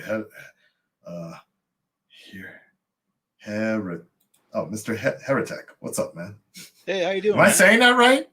Heretic? Everybody gets it wrong, but I think it's Mr. Heretic, like an ode of The Exorcist too. Yeah. Okay. There's a Slipknot song, I think, like that too. So Heretic Anthem. Yeah, that's I always. There you go. That's my defining album for all I care. Me too. I love it. Well, you know what? Like, I was listening to some of the guys that were speaking to you in regards to this, and I didn't have any complaints about the movie. We just saw the movie, me and my wife. We just came from the theater not too long ago, and. Do you live in Los Angeles, by the way? I'm just curious. No, I live in I live in Southern California, like by the border, But San Diego. Anyway. Okay, so was that San Diego area? San Diego area? southeast. Okay. By the border, pretty much next to Mexicali, you know. So okay, that's no, I figured you got this West Coast kind of look, so that's all. That's all. Well, as you were saying though, yeah. So you just saw it, yeah. We just saw it, and honestly, we loved it. My wife, who is really not big into like comic book stuff, she fell in love with it, and I felt that it was a perfect movie. It was a perfect. I guess you could say the topping on the cake for this trilogy. I didn't have any complaints. I did hear some of the guys that called in saying that, like, they had little issues here and there. But I felt that overall, the theme of the movie was for Peter, this Peter Parker, to really deal with a loss. It seemed to me that there was no mention of Uncle Ben. I don't think he had an Uncle Ben in that universe. It was always Aunt May. And by him losing Aunt May, it's like it brings him down to the lore that was laid out from the comics way back in the day. The only thing I guess the only thing that I could really complain about would just be, the villains had their moment to shine. I really like that. Doc Ock, I think, should have had more time. I think he would have been a good mentor to this Peter, kind of like in regards to like what he's capable of. But I guess it made sense, though. It made sense to me. And since the movie's so fresh in my mind, I'm still trying to process, so much. Right. Okay. Here's an interesting question I have for you, since you just saw it, though. Who do you think had a bigger impact on Tom Holland's Spider-Man life, especially now going into the near future of what you just saw? Whose life had a bigger impact, Tony Stark or Aunt May? Whose death had a bigger impact? You know what? I think, that's actually a good question, because I think that's two ends of the spectrum. And I'm opening that also to the chat. You guys can go ahead and type in the comments as well, because for us, I think as fans, Tony Stark was bigger, way more involved, and when he died, we felt that also. But when May died, that was more of Tom's thing. Yeah. I think those are two different ends of a spectrum. I mean, in a sense, Aunt May was family. That's blood. You know what I'm saying? When you lose a loved one, it hits harder. True. When you lose a mentor, it does hit some, just as hard. But I think it's more of it's more like an inspiration type thing. Like for example, like you brought up Tony Stark passing in Endgame. And Tom Holland's character took it pretty hard. But I think that kind of drove him to just kind of like keep going.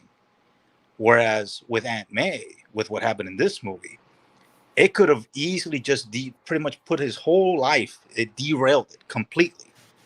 By him seeking revenge against Goblin, to pretty much kill him for what he did, that would have made the negative mark on the whole thing. That would have actually led his life astray. He would have had nothing to really continue and be Spider-Man for. You know what I'm saying? Interesting. So okay, with Tony Stark, passing, that was like the mentor, like the intellectual mentor. His education, his genius, all that stuff. But with May, that was more personal. That was more, that was like that person said, the last of his family. In this universe, we don't know what happened to his parents. In the other movies, we knew that, I think it was in the Amazing series that Peter's father was a scientist. We don't really know much about the Toby films, like about his parents, or like what they did. We just know that. Sorry, I'm just laughing because I'm just thinking about that. The end credits. So they never explained it, but like there was a deleted scene where Andrew's parents came back. Like he's up here at Gwen Stacy's. Oh my God, it's terrible. I haven't seen those movies. It's terrible. No, the movies are good, but Andrew's acting, it stands out so much in a bad script. That's what's funny. And they were trying to throw Oh, you what? should watch them because they're still good. It was the bad script that turned me off. That was a problem. Like I felt that Andrew Garfield's performance in those movies, despite the way the story came out, like I don't know, I couldn't connect with him.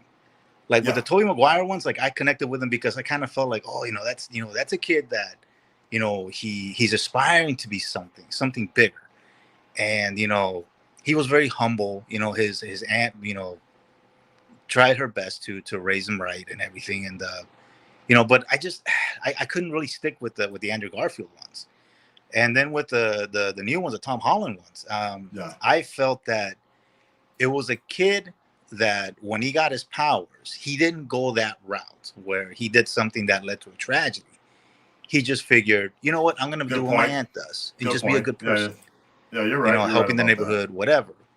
So, there were some major differences, but like I said, I don't know. Like I might have to check out the Andrew Garfield movies now.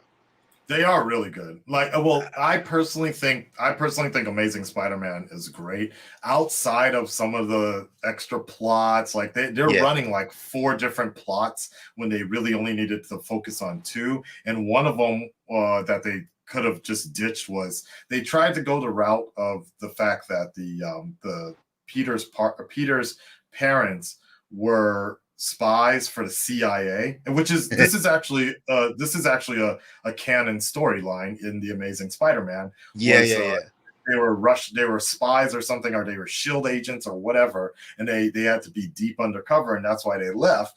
But they really were honing in on that with the Mark Webb stories, but they had this whole elaborate thing where there was a bus token and you found a secret base, and then like they didn't even finish it in the actual story, but in the bonus scenes, the deleted scenes, you see Peter at Gwen's tombstone, and the father shows up and he's like, Peter, I know you have a lot of questions, and you see Andrew doing his kind of dramatic acting, and he's like shaking him, and he's like, where have you been?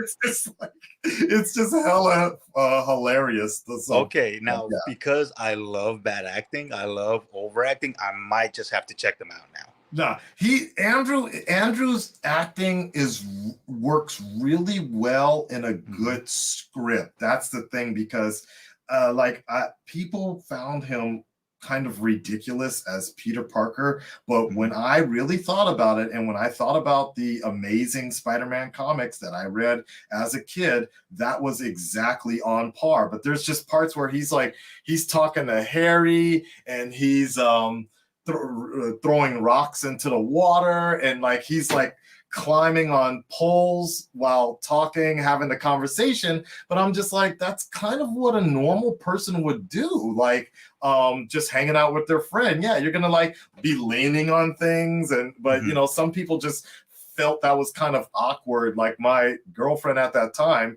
thought that he acted like that. She was asking, is he drunk?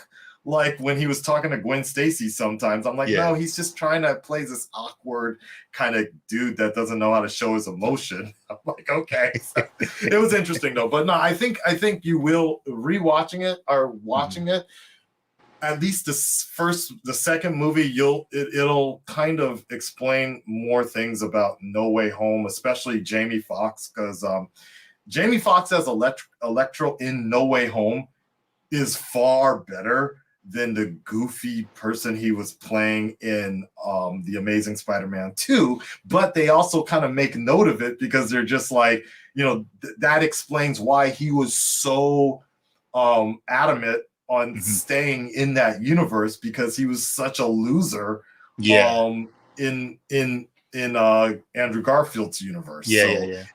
I mean, he even grew his hair back in this movie. Yeah, because that's why I was wondering. Because I mean, I did see parts, because they would like replay it on TV, like on cable and whatever, and I would see those parts where Jamie Foxx would come out, and I, kind of like what you say, it's like he looked weird and all that stuff. And then in this movie, I think maybe because of the universe shift, it's like, oh, hey, it's suave Jamie Foxx, and.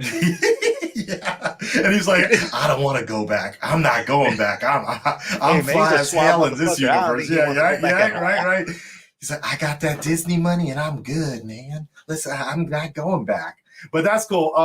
So for you, did you actually understand the Venom stuff as well? Like, did that make any sense? Okay. Here's the thing. it's like when that part played out, the mid credit scene, when that played out, you know, and the way he was like reacting and stuff like that. And by the way, the bartender, I love that dude in Ted Lasso. That dude's awesome. Oh, okay. So he's kind of famous. Life. Cool.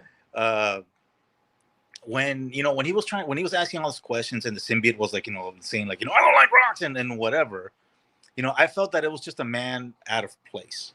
You know, it was, to me, it wasn't like really anything significant. Rather, it was just the crumb that was dropped on the bar.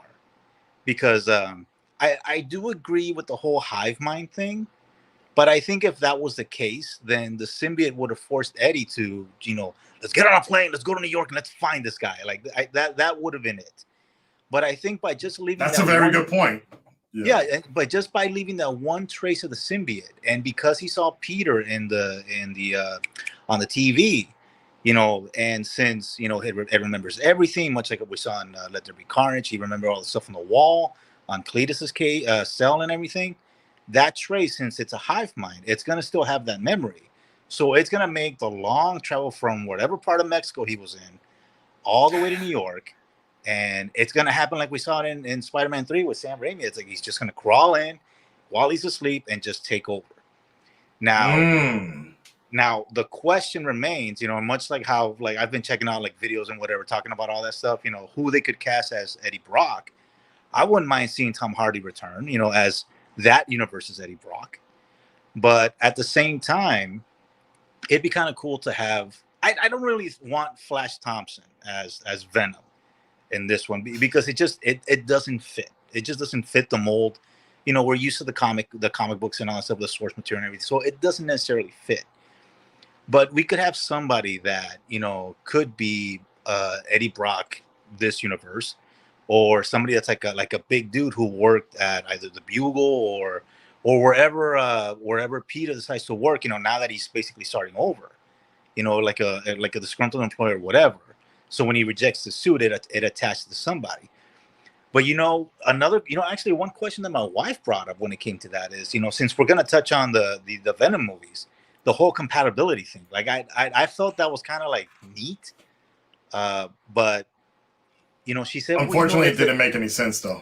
That's the big problem. Yeah. The compatibility, you know, like, okay, so everybody of convenience was compatible, even the Asian. Yeah. Hey, we need the Asian supermarket lady to be compatible just so she can hold on to. But you know what? I take an exception to that. I make an exception to that because I think that since Venom it recognizes her, you know, knows her on a personal level, I don't think he was gonna fully interact with her to the point that it hurts her.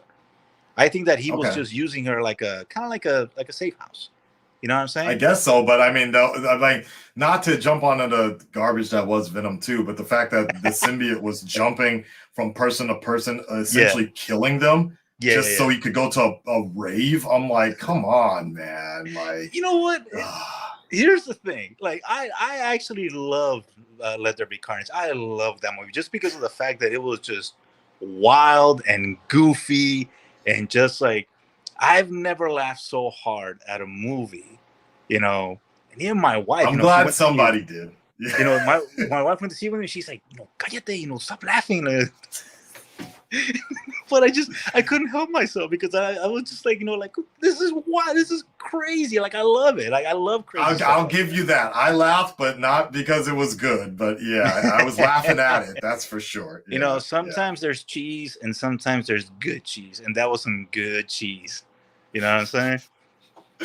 I guess so. Yeah. So, that's some good Gouda or something. Oh my god. But yeah. You know, oh man, I lost my train of thought. But you know, you know, my wife. The compatibility, said, like, you know, right? Yeah. She said that, like, you know, if there's a compatibility issue and it finds Peter, like, wouldn't that kill him? But then I thought, well, hold on a second. If it's a compatibility issue, maybe the spider powers that he got from the spider bite in this universe, you could say, can actually help him from, like, the symbiote fully attaching himself to him. So there will be like a bit of an identity crisis because he will hear the voice, or it'll be something where it'll be on the surface and he makes him like be more aggressive, you know, kind of like, because if he's going to tap into his memories, like, you know, how they did in the Venom movies, you know, that the symbiote kind of like connects with anything and everything in regards to the host, You know, he's going to be able to copy the powers. He's going to be able to, like, you know, copy the mannerisms. You'll see the white logo, all that stuff. But I think that it'll infiltrate him in a sense that it'll make him more aggro. Not in like the Tobey Maguire kind of rebellious way, but I think in the more like what we saw at the end of this movie. You know, that he lashed out, that he was ready to kill Goblin. Maybe like if that happens, like he'll face somebody and he'll just, you know, cross a line. He's gonna cross that line. And when that happens, that's when he's like, I gotta get this thing off of me, you know. But you know what? It's there's so much that we can speculate, so much that we can think about, and I myself can't wait for it, dude. Like, we just finished watching the season finale of Hawkeye, and I mean, I know that's not what we're talking about here, but the whole Were you looking thing for Spider-Man? Huh?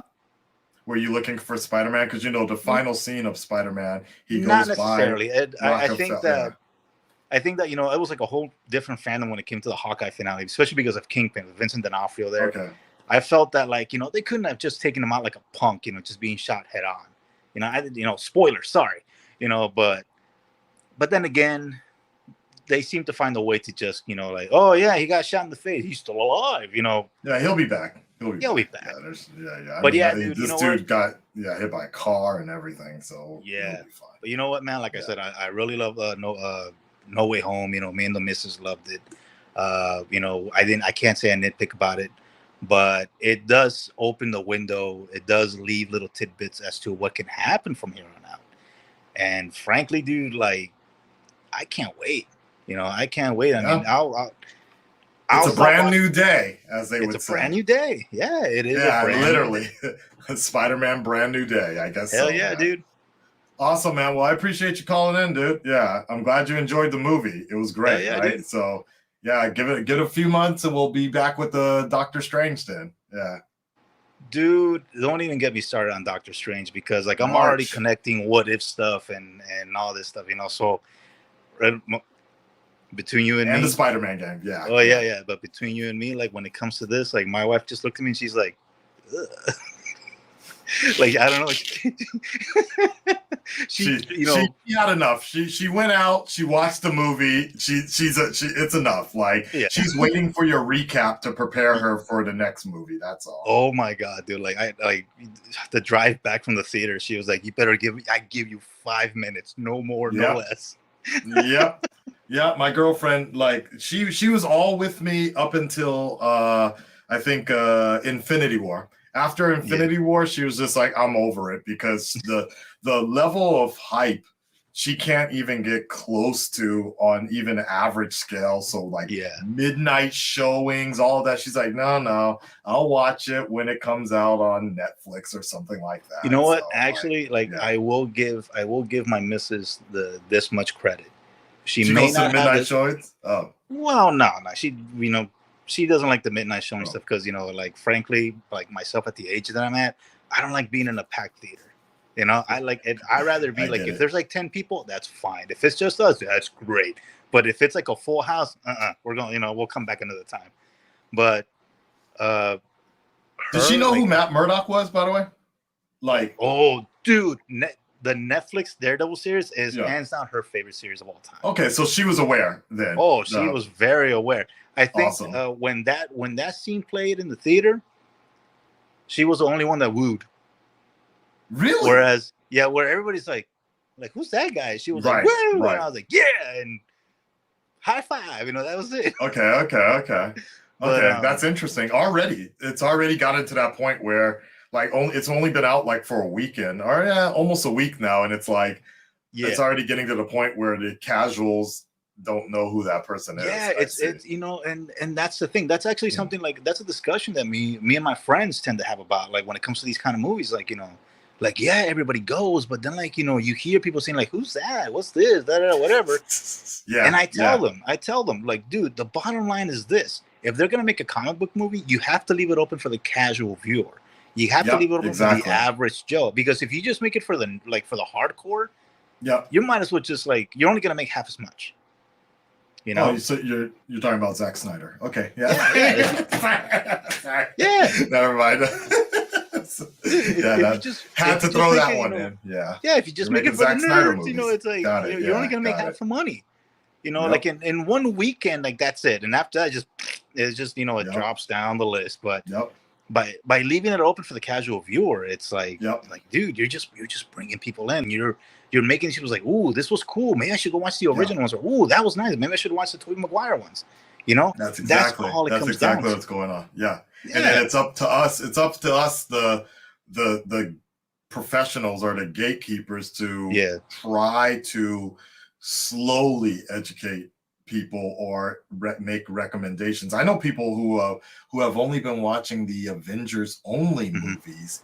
And I'm like, and I've been rocking with them for like, 5 years, and they're like, it's just so happened that they caught it on the first Avengers movie on TV, and so now they're watching every Avengers movie. I'm like, okay, well, I don't totally tell them, no, you need to go back to phase 1 and start from the beginning because it's so much better. I'm just like, okay, if you want a little more supplemental material, I recommend Captain America 3 because it's kind of an Avengers movie, and that explains why things are so. We just have to slowly let them see more of it. My girlfriend, I just slowly let her kind of watch Venom with me.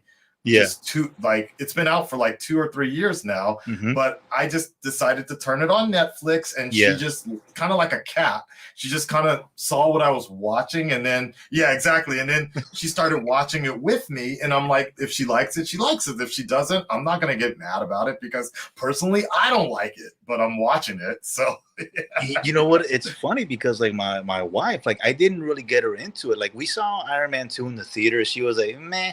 We saw another movie and she was like, meh. But it wasn't until Captain America 1 that she was like, ooh, this is interesting. And it caught her attention.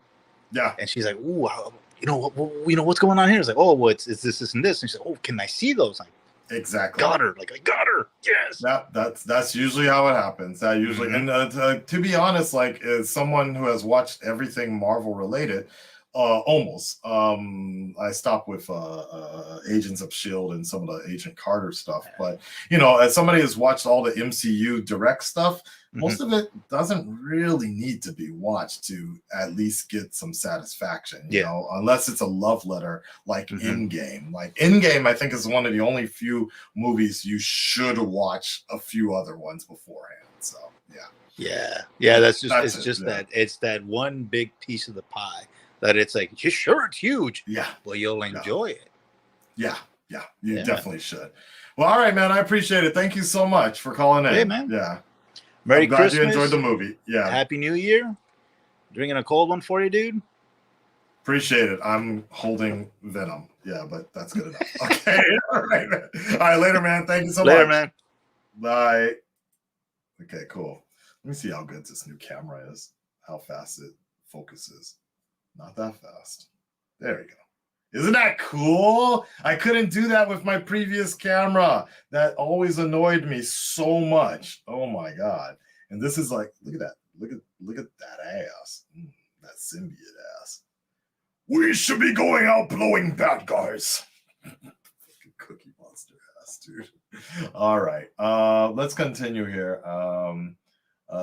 People can mention a lot of people gasped when Daredevil appeared in the viewing I went to. I can almost guarantee next year when that movie finally comes out in Japan, it's going to be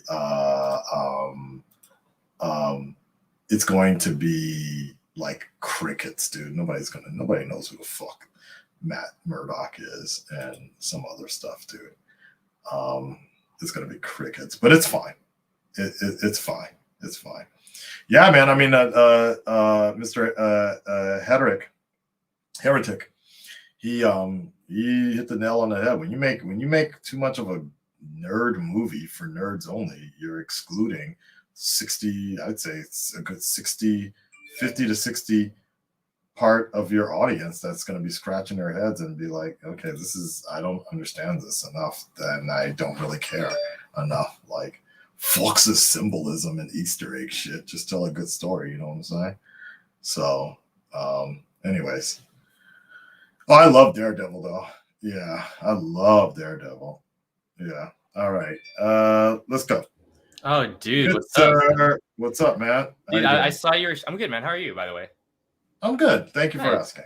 I saw you were streaming earlier. I was like, oh, I gotta join. I'm like, oh, I'm busy. Hopefully, like, if he's still going, I'll probably join. But yeah, man. Yeah. So I saw it. Saw No Way Home. I think the 16th, like at 9:30 p.m. I was excited. You know, I was really excited. I had to go to work, and I left work straight to the movie. Absolutely, I love the movie. Some things that I can point out were definitely like, but I still enjoyed it a lot. Definitely like one of my top Marvel movies, honestly, in my opinion. Absolutely. Yeah, you know, and yeah, I just thought, you know, everything worked out really well. I wanted to talk about Daredevil. Now, the first, because I've seen it twice now. I've never seen a movie in theaters twice.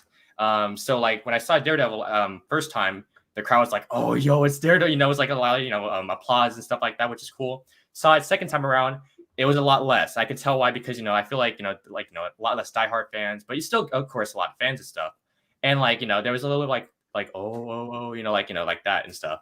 But it was really cool and stuff, and I really enjoyed the way the movie started, and then you could tell where it was going after that, which I really enjoyed.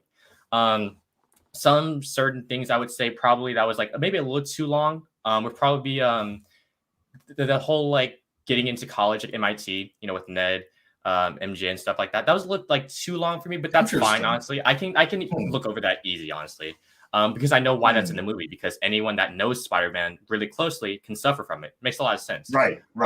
So that's fine.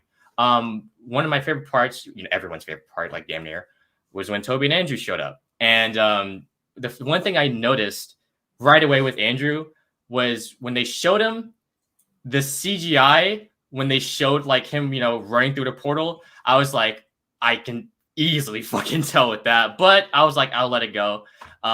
Because the rest of Andrew's scenes was fine. Like the CGI was fine and everything like that. I don't know why it was just that one weird scene. They just couldn't get it right. But yeah. I mean, maybe that's why Toby's intro was so lackluster. Like like slow turnaround because Andrews looked kind of cheap. I guess I don't know.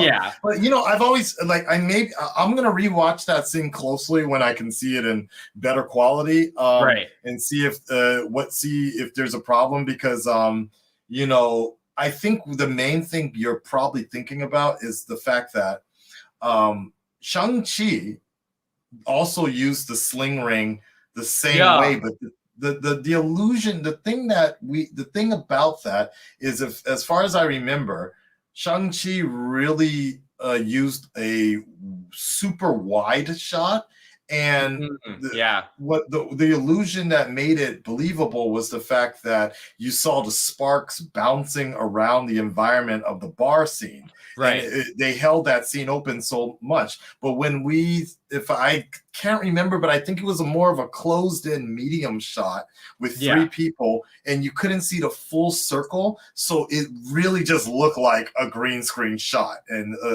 so maybe that's one of the reasons the illusion was not as believable, I suppose. I think so, yeah. But I think the one thing that just stuck out to me was the way Andrew looked when he was CG, when he just popped through it. just intro, and I was like, I can tell, but it's fine. I really enjoyed Andrew in this film. Like, he just seemed like he loved being in it again. I thought that was really dope. I loved Toby. I thought he was for his part. I was fine with Tobey Maguire with this entire thing. But in my opinion, Tom stole that. I think Tom really held his own. For the longest time until now, I wasn't the biggest fan of Tom Holland. Like when it came to Spider-Man, I just feel like there was something that was missing, and I just feel like all my expectations were just through the roof, and they were all met basically. Especially towards that ending of after everything happened, he's basically in his own apartment. He's swinging and stuff, and that's Peter right there. That's Spider-Man. I think it's cool though. I think because just the way it is and stuff, it was a good movie. Also, of course, one of my favorite scenes was when Andrew saved MJ. Now, first time me seeing it, the entire theater was like, yo, they finally got it, redemption. The second time, there was no one said anything. But there was one guy in the back, he was like, Andrew! And I was like, oh my fucking God. But it's true, it was cool though. I think second weekend is gonna be very, very telling because I'm not expecting a BVS Green Lantern 65% drop off. I mean, at best, I'd say probably a 10% drop off at best. Expected 30% drop off or something like that. And I think it'll be fine. It looks like it really is on track for $1 billion. It would have to do something horribly, like we would have to have like a crazy COVID breakout or something to stop people. I mean, Christmas is also coming up, New Year's and things like that, but I can't imagine it not making $1 billion at this point. So it's got to. Yeah. The way like I think also like just with marketing, like looking at different social media pages now and like they market the hell out of it. They still are, which is a great thing. And just the way their strategy, which is getting this movie out there, which is amazing. Even though it's funny you mentioned that because about they market the hell out of it, but did they really? I think their best marketing for this movie was the marketing. It was what they didn't do. Honestly, it's what they didn't say. It's what they didn't do, and really, it's just the fan drive, the rumors and the speculations of everything coming together. I think that's honestly what drove it, because every promotional material that they released, everybody said it was trash or garbage. Everybody was wondering about it. Nobody actually ever said that these the official trailers that came out.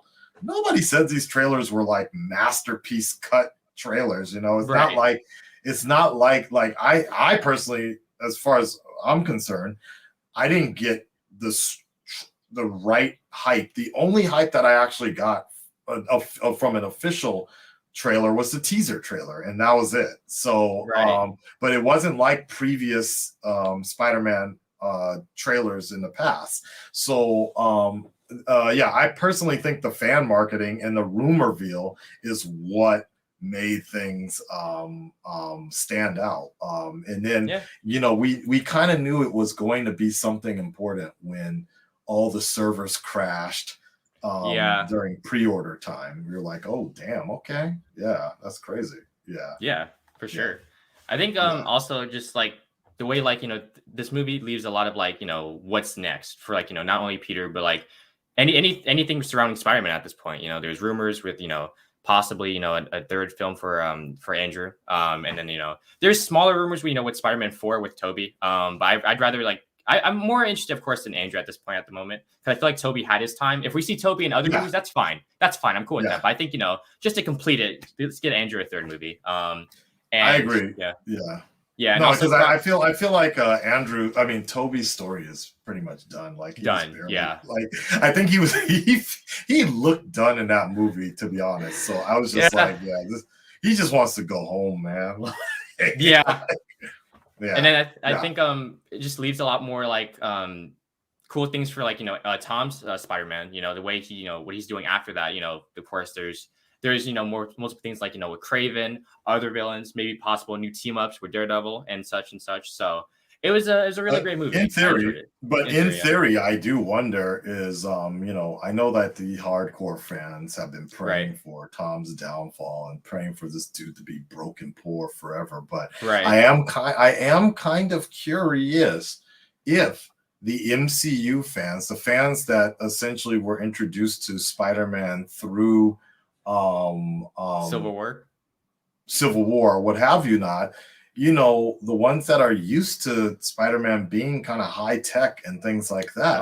I'm kind of curious what kind of thought process they're going to be going through, because they're used to kind of a pseudo Batman-ish type of Wonder Kid type of deal, and are they really going to just be giving us a broke ass Peter Parker for the next 2 or 3 movies like that Parker luck? I personally do not want to see that, but I also understand how old school fans kind of like him being broken, a deadbeat or whatever. But it's going to be very interesting to go from that heyday of Stark Tech to being this kind of like this dude literally went from having everybody to nobody now. So It's very interesting. That's what I was always like wondering. I was like, I realized that in every, like, of course, with every Spider-Man movie as well, not just Tom's, but when I noticed with Tom's was like, this dude loses one thing each movie. Like, I was like, damn, this is really crazy. And like, but I think I personally do like broke Peter Parker, simply because, like, without, basically without a lot of stuff, what is he? We've noticed this with Toby, Andrew, and now we're getting to like Tom, because like, no high tech stuff, that's fine with me at least, because I know I've seen a lot of stuff with what Peter can do with damn near nothing. And just the different, like, taking away like the high tech, but you're just giving him more, like, I feel like, of a, like, not personality, but like just more, like, I guess, in depth to his character, I guess. Just like, let's say for example, like he no longer has a Stark tech, right? And he's able to, with his suit, which is now, he made it, whenever he's getting into any fights, you can, like, it's clearly going to be like torn up now. And I just feel like also just like, probably we get to see, behind, him making, repairing his suit, or him, with his injuries, he has no one. He has to do that all by himself now, which is crazy. But it's really cool to think about that.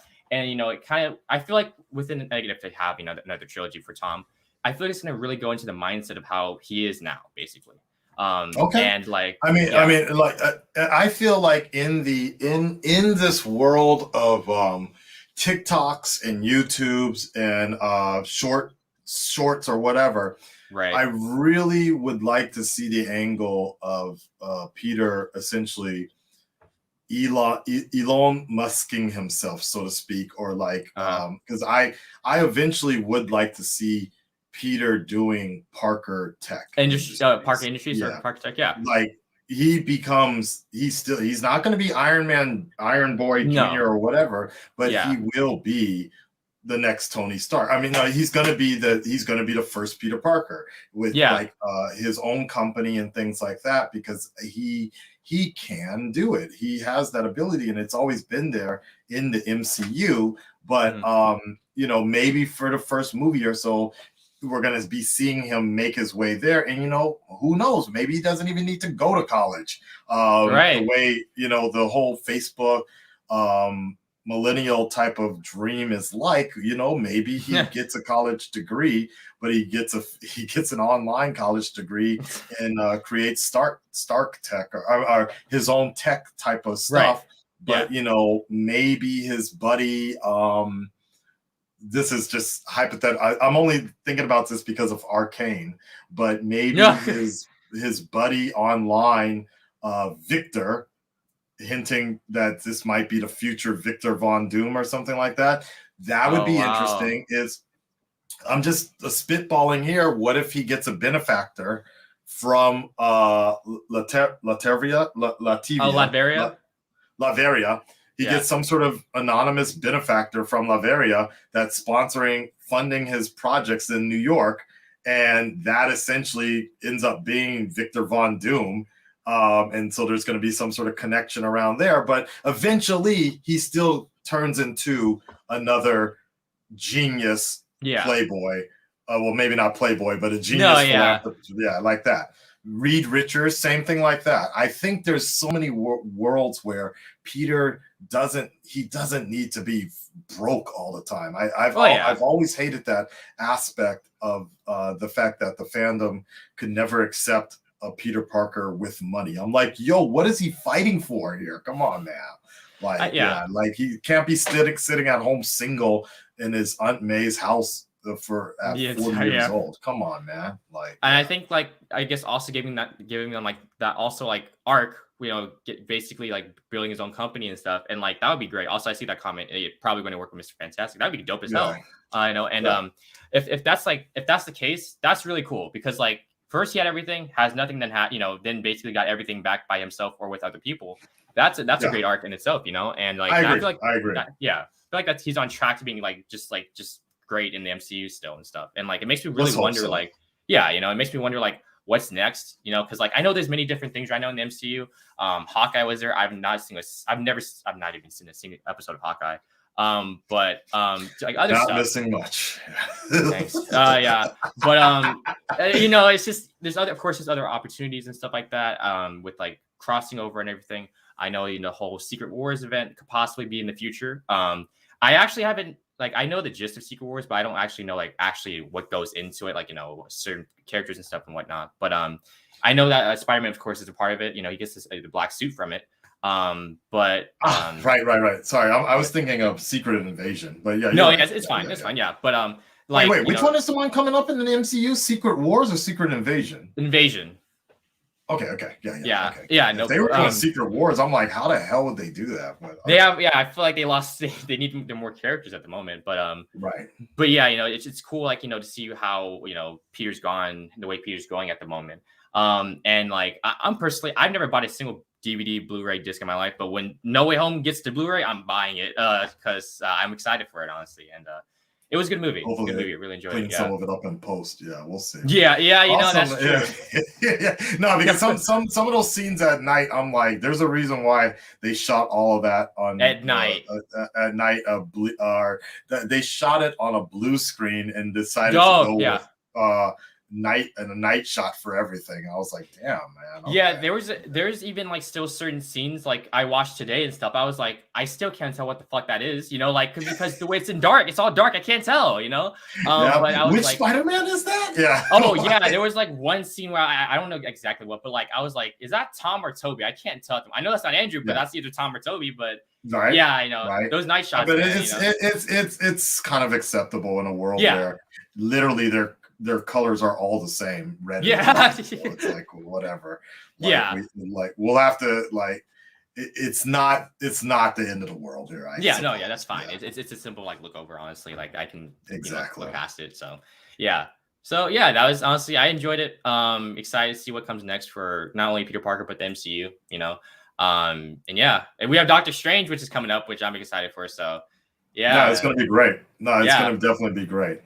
Well, awesome, man. Well, I appreciate you calling in as usual. I'm glad you enjoyed it. Yeah, now you can go in and look into Secret Wars, and I mean, the at the end of the day, the problem with Secret Wars is that it's pretty dated, and like I'd say probably 60% of those people that are actually in Secret Wars are either dead or have been ridden out of continuity. And it's honestly, it's not really that interesting. It was only interesting because that was the time when we didn't have so many huge crossovers or big team ups, and now like we do that all the time, so it's like it's not even a big thing. But back then, the biggest takeaway from Secret Wars was the fact that Parker that's where he first was introduced to the alien Symbiote. So, and it just makes me like, just seeing this movie, I was like, man, this is like, I really enjoy this movie. And you know what, one thing that popped into my head right now, I was like, I know this is probably a little like, random. I was like, I'm so fucking worried for the Flash movie because like, it makes me wonder, like, because I'm a really big Flash fan, even like, I mean, I enjoyed it, but I'm just like, okay, so we have 3 Spider-Man. I'm like, okay, we're gonna have 2 Batman. I was like, but is it gonna be good though? Like, I don't know. Like, I watched the trailer, the teaser trailer, and I was like, I was left with so many questions. I'm so excited for this movie, but I'm so worried for it. And you see something like Spider-Man do some insane shit, and I'm just like, oh, hey, Flash. Right? When a Spider-Man movie pulls off a better multiverse movie than the Flash, that's concerning. A little concerning. But we'll see. We'll see. It's going to be a different type of story, and I definitely think the writing is going to have to be a lot stronger. But honestly, as much of a fan of No Way Home that I am, it's not that hard to beat in terms of story. So I still think you can write a very decent story between 2 Barry Allens talking about loss, and then we all know Batman is like the king of dwelling on that particular topic about losing a parent. So I think that can still be that connection. So I think it'll work. It'll work. And I think Michael Keaton, if he doesn't phone it in like he does with some movies, if like RoboCop, but if he doesn't phone it in, I think he can definitely, and I personally know like he cares a lot about being the Batman, the first movie Batman, or at least that big time movie Batman. Yeah, big time. That he's not going to screw it up. I think he's really going to take it seriously. I hope. I hope. Here's to same hoping, here. Right? Yeah. All right, man. I appreciate it. Thank you so dude. much. Peace All out, right, dude. later, Matt. Peace. All right. So, oops, who's next? Okay. Shoot. Yeah, Hi. what's up, man? How are you? Hey, Happy man. holidays. Nice seeing you again. Nice to see you too. So I watched Spider-Man with my family in IMAX for the first time, which was great. I liked it. I really, really liked it. I think in terms of like Spider-Man movie, this is probably like in top 2 with like the best Spider-Man movies. First one being like Spider-Man 2, and this maybe being in the second, maybe, I don't know. Do you also count Into the Spider-Verse? Into the Spider-Verse, yeah, it's like in my top 3. I don't know. I've seen it for once. I probably have to see it again to like maybe put it in my ranking. But I really like Spider-Man No Way Home, and I just want to speak about the Daredevil part because I'm like with Mr. Goods here. I live in an area where they have a theater and everybody's quiet. Even like if it's a Daredevil moment or a Tobey Maguire moment, no reaction whatsoever. And I'm guessing what country? Chicago. Like, okay. I mean, okay. So yeah, America. Okay. I'm yeah, curious. America. Really? Chicago and it's quiet? That's interesting. Because like I live in a neighborhood where like not a lot of people really like are going to the movie theaters, especially like during this time of COVID. There's really not a lot of people. A lot of people are just like watching it either at home or they're just like moved on from movies and they're just watching So like it was TV it an series. opening, but it wasn't like opening night or anything? No, it wasn't opening night. It was like the week after. The week after. Oh, okay. Then that makes sense. That's acceptable. Yeah. Yeah, so like I liked it. There were some parts that I did find really weird. Like I can't remember the actor's name, but the guy that plays Sandman. Yes, it's Tom. Oh God, damn it! No, Yeah, Topher but I know. Gracie Hansen. I think that's what his name is. Maybe you're right. Yeah. Yeah, No, and Topher Grace is the one who played Venom. Tom something. Somebody in the chat, let me know who played Sandman. But yeah, I thought it was kind of weird that he was just made out of sand the whole time. I'm guessing because maybe some scheduling issues or probably just couldn't get him in because of the pandemic or something like it was that. probably But just cheaper. It was probably cheaper, literally, to make a like a dude walking around like sand the whole time. I guess. Really, is it really cheap though? Yeah, because if Thomas Hayden Church, thank you very much. Thank you. Yeah, because you got to think to yourself, this dude is probably super old now, and so they were gonna have to put in all the de-aging material as well. That would have been really expensive. So even if he did want to fly in and do all that, they were gonna have to de-age him, and similar to the way they de-aged Doc Ock and everything. So, and you know, it's for. In all likelihood, I'm pretty sure they didn't really think that he was going to be that significant to the story. So it was like, yeah, let's just call him in to do voiceover work, and he'll send in his voice, and I think it worked. I think it worked for the most part because they had the allowance to do that, opposed to like you can't really have the Goblin unless you have somebody in a suit the whole time. Same thing with Doc Ock, Jamie Foxx, same thing, so it kind of makes sense. It's same that, so it's like, look, if we can have a giant lizard running around instead of your OG actor, that's a little bit easier for all that. So. Yeah, like with the lizard, I can understand that they could definitely have him being the voice actor or stuff. I don't know. I thought right. Right. Yeah, that actor. I'm just showing what he looks like now. Like he's got his chiseled looks, no pun intended, but I mean, then he probably looking at it especially, he's got this like beard that he's rocking and everything, and so that might be I think he's like in his mid to early 40s, I think.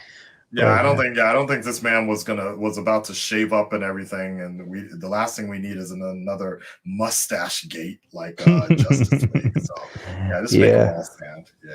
Yeah, and to also just speak about the whole Toby and Andrew thing. I liked it. Actually, that part, everybody popped for it, especially on that Monday. I went with my family. I went with like my cousins, and they kind of like understood it because they watch Daredevil, they watched the other Spider-Man movies, so they kind of like understood the significance part of them being there.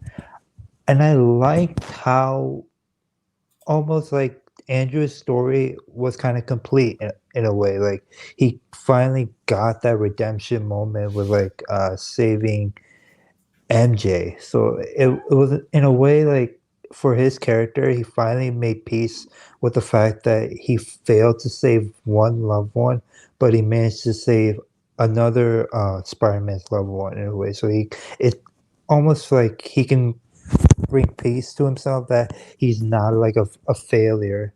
That's The like failure is failed Spider-Man, right? No, you're yeah, right. You're right. Because if you look back at all the movies, like I realized that Mary Jane in the first 3 movies she's fallen. At least 2 of those movies, and then the third movie it was Gwen Stacy. Interesting enough that they had the whole dramatic falling thing. Tom Zendaya has fell almost in every movie, and like Tom's caught her, so it's kind of like funny. Like the only one that hasn't was Andrew. So yeah. Very interesting. Yeah. Yeah, I think also another thing I wanted to talk about is just one of my gripes is that post-credit scene with like having Eddie Brock in Mexico.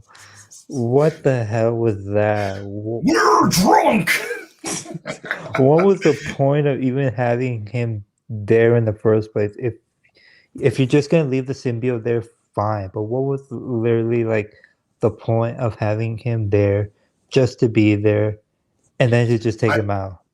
I think me personally, like I'm not even close to Culver City, so I don't know I don't have Amy Pascal's phone tapped or Kevin Feige's phone tapped, but I think basically this is basically a game between Sony and Disney, or Sony and Marvel / Disney, kind of going back and forth on how they're going to deal with the more popular Spider-Man villains. Basically they're like playing chess with each other, where it's kind of like, look, you're gonna get a chance to write this movie, but we almost have full control over these end credits, because technically end credits don't really count, and they can be kind of reconsidered and go back on it. So I think this is basically kind of their way of saying, okay, at the end of Venom 2, we have this garbage ass movie, but we technically own Tom,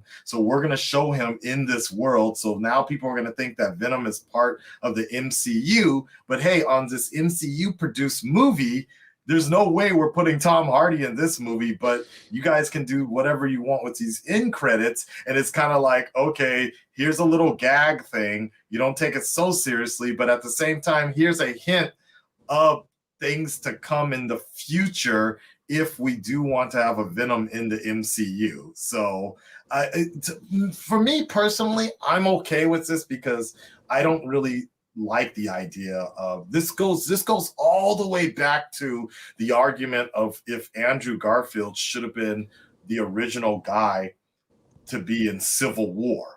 Like some people would have preferred that. Sony would have preferred that. But there's other people that would have been like, that doesn't make any goddamn sense, because then where was Andrew Garfield that entire time during the invasion of New York, the Battle of New York and things like that? How come it was never referenced all that time? So that I feel the same thing about Tom Hardy's Venom. It's just like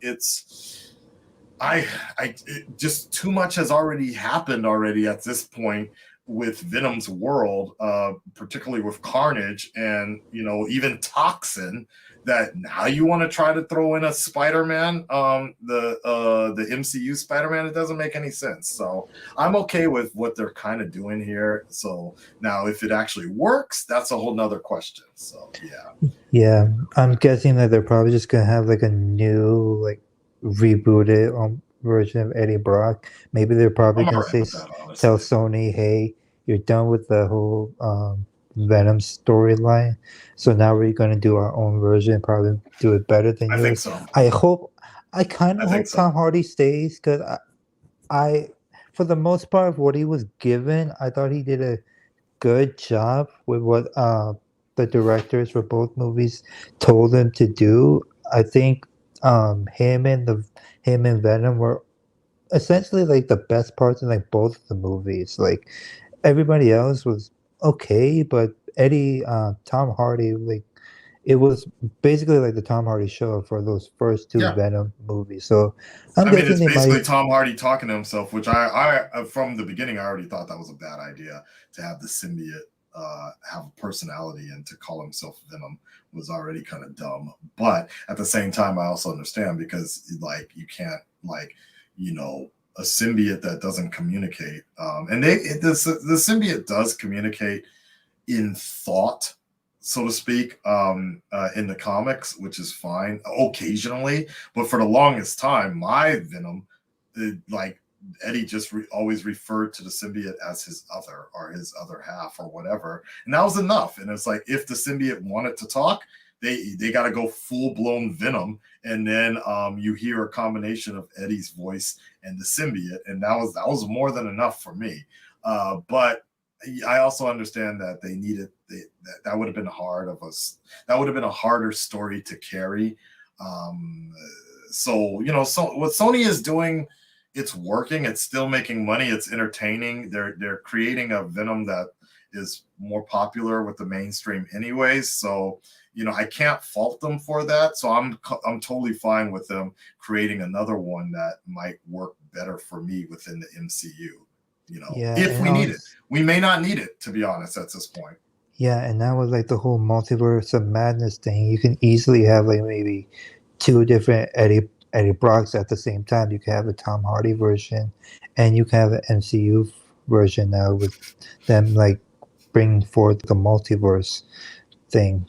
But like, I personally can't wait to see what they do with Tom Holland. Like, I know they're talking about Craven. Now there's Venom involved.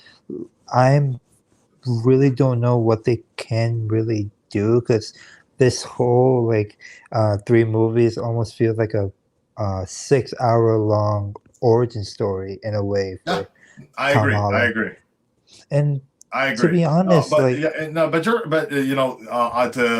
answer your question, Sony doesn't even know what to do. So, Sony, I'm gonna say the same thing that people were saying after the Snyder Cut came out, was like, Sony, Zack Snyder, they're going on the internet too, trying to figure out reading the fan theories and picking the best one to start basing a plot off of that, to be honest. So yeah, like half of Twitter is writing the next movie, I guarantee you right now. So it just looks like they have a plan, but the smartest thing I've ever read was the fact that Kevin Feige has a skeleton of a plan, but it's interchangeable with the reactions from the public. It's just that their execution is just so flawless that it looks like they came up with it all along from the beginning. But I definitely think they make tweaks. As every movie comes out, they make tweaks to go with it. So yeah, most definitely. Like, not a lot of the plans in terms of like these like MCU movies are like set in stone. There's a lot of times where they make changes depending on reactions. If there's a movie that maybe isn't good, they're going to be like, okay, we can maybe like make some changes to here, and here to like for the next movie and the next movie, on and on. And that it's I agree with you. It's not like always set in stone with a lot no, of it's it. not. I mean, Captain America 3 was supposed to be the Serpent Society until BVS came out and was on its way out. And the Russo brothers was like, hey, why don't we just do Civil War instead? And Kevin Feige was like, all right, let's do it. So yeah, let's do it. So and then if Eternals made more money at the box office, I guarantee you the future of the MCU would be much different if the Eternals were more popular. I like the movie, but I can also see where people wouldn't like it, and a future Eternal focused, Celestial focused, the Black Knight and Blade and all that. Like, I don't know if I exactly want to see all that right now. So yeah, like I went to go see Eternals with my 2 sisters, and they both hated it. Like, I was probably the one that was like okay with it. Like, yeah, there were some parts that felt a bit slow, but they just straight up like said this movie sucked. So like, and I understand it's not for everybody. I liked it, but I'm also a big fan of Shakespeare and Shakespearean attributes of godlike people without Zack Snydering it up. But you know, it's all good. Had to throw that in there. All right. Well, thank you. Thank you so much, man. yeah, thank you so much. Happy holidays, man. Yeah. Always a pleasure, man. Thank you for calling in. Yeah, for sure, brother. Thank you. All right, later, man. Peace. All right, we got one more here, and I think we're gonna wrap it up, my friends. Here, let's make sure we can get them on here. Was Shang-Chi and Black Widow good? I honestly like Black Widow a lot more than I like Shang-Chi. I just personally Shang-Chi for me, it was just really like Marvel by the numbers, and that it's not a bad thing. It's just that I just felt like there was really nothing at stake. Like I didn't feel any there was no connection for me on a personal level, and I was just like, it's just kind of by the numbers. Like it's a Marvel movie by the numbers, and that's not a bad thing. It's just that it was like whatever. With Black Widow, you know, since I've known Natasha for so long, I had a personal connection with her, so it worked better. And you know, who wouldn't want to like you know, anything with Scarlett Johansson? I'll almost watch anything. So you know, it's all good. All right, here we go. Deshaun, what's up, man? Let's see. Hey, what's going on? Yeah, like I said, can you hear me, man? Yeah, I can hear you. Yeah, what's up, How you man? doing? It's just, yeah, I'm good. It's just a pleasure to talk to you. I'm always nervous. My anxiety attack happen every time. It's all right. Don't worry. Just breathe, man. It's all good. Yeah, You're just on the yeah. internet. It's just like talking to a friend. That's all right. Yeah. I just want to know, like, personally for me, like, what was your favorite scene in the movie? Of No Way Home? Yeah, like if you could point out that one scene for you that just stood out the most, that one scene, it was like, you know, the chopper. What's that? For me personally, it was when Tom, Peter Parker, was about to tell Zendaya who he was, MJ who he was, and then she brushed her hair and he noticed the Band-Aid and he was like, you know what, never mind.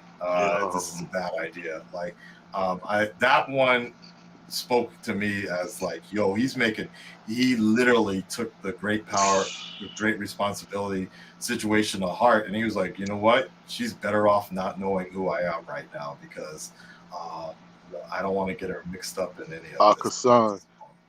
Yeah. Akasan, can I ask you a question? Yeah. What would you do, yo? Like, I don't know what I would do in that situation. I think personally, because I don't know if you remember, I told you a long time ago, my girlfriend, like, you know, she was, long story short, I don't want to get vulgar or anything like that, but she was doing things to herself to Game of Thrones, and that hurt me a lot. Right. That hurt me deeply, and I kind of feared her.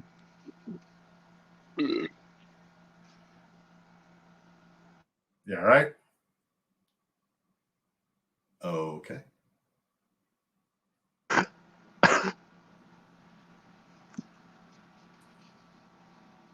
You all right there, Deshaun? Yeah. Sorry, Okay. anxiety attack. It's all good. What would you do? Okay, so what would you do? Like, what at that moment in time? I think I would have done exactly what Tom did. Yeah, I would have made sure I would have gotten my life set up first, and then worked it out after that. So if I felt that my life would be 100%, I could protect the people around me, then I would try to get them back into my life. But after that, if I'm still like broke as a joke and things, I don't think I'm worthy enough, I just wouldn't involve them back into my life again. Like not right now. So yeah. How about you? So you would really like, you talking about, so like, let's say the shorty you with now, the queen you with now, yeah, you know, the Beyonce of your world, like, you saying you would just like if it's better for her, you would just let it all go. Like it's that easy for you. Like I couldn't I do wouldn't say that. it's not easy, but it's the right choice to make because I'm not being a hero. I'm not being selfish like that. Or I'm being a hero by making sure they're safer. Not no. If my life will bring me danger, and the people around me will put them in danger, then it's better for them to. The safest thing I can do, the most heroic thing I can do, is not let them know who I am. But isn't it like up to her though? Like, isn't it up to her to make that decision? Like, to be the adult, to be who she is. Like, isn't it That's a up to good her to point. be like, hey, yo, like what's like we always talk about women's rights and women's choices. Isn't it her choice to be like, I want us be on top of Spider-Man? I mean that's a very good point, and that's something that gets brought up as well. It's like about their decision, but there's some things you can't take back. Like just it as a third party, some people will suffer just by relation or just by connection. So if fate will have it, if fate will make it be that way, then so be it. But you don't want to. There's a very famous movie called The Highlander. And I've never watched the Highlander movies fully, but there's a particular situation where I believe in order to become immortal, you need said to Highlander? Yeah, it's called Highlander. In That order came to out like in the become late 2000s, right? no, even earlier than I think the 90s or so. But like in order to become an immortal Highlander, you need to be stabbed with a particular sword. You basically need to die. And so if I remember correctly, this one person, this man, chooses this woman as his kind of soulmate, so to speak, but never actually says anything about this process. And so while she's sleeping, he stabs her in the heart, and then she comes back like 12 hours later, but hates him for this because he essentially cursed her to this immortal life that she never asked for. So it's things like that. So yeah, and also somebody points out that Peter Parker was also protecting Ned as well. So yeah, it's an interesting thing. Yeah, but Ned's fat though, so even more reasons, like this, he's fat, he can't run away, man, like, so he's gonna need some help. So yeah, it's better not to let him know what's up, for now. No, but I'm saying if he's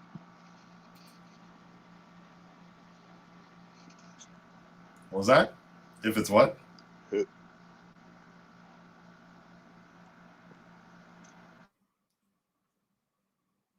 Okay, he muted himself.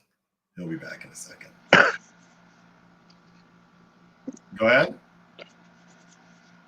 So give me a second. Yeah.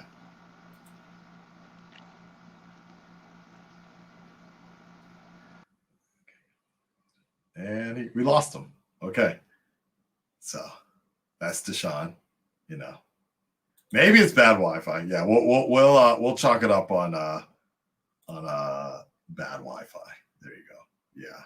What if the multiverse of madness brings back Ned like evil split what if the multiverse of madness, I just thought about it. What if the multiverse of madness brings in a story from the Infinity Gauntlet? So I don't remember exactly how it came to be, but the Infinity Gauntlet, something Thanos did. I don't remember exactly why this happened, but during the Infinity Gauntlet or the Infinity Crusade, doppelgangers were created. And so we had the Demigoblin,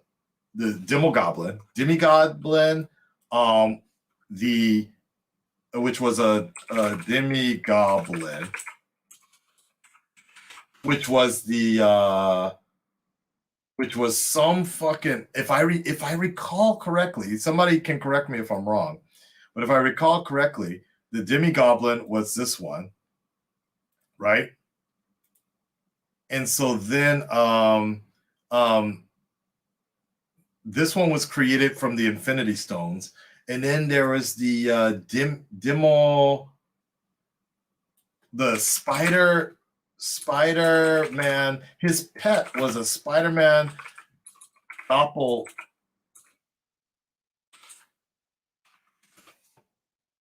This one. So this one was also created from the Infinity Stones or something like that. Or it was the Reality Stone. Okay. So these things lasted for a good minute after the Infinity Saga. It was like they were around for a long ass time. It was crazy. Like, so even after Infinity War was over, it was wild. So anyways, I guess my point is, what if the multiverse of madness that we see that Doctor Strange or whatever creating evil twins and things like that, what if we do get an evil twin of Ned or something, and that one becomes the one that they gotta fight?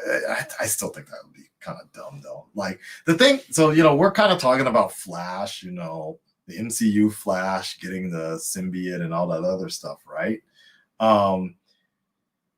I feel like those actors, all of them, I think everybody except Zendaya, to be honest. Yeah.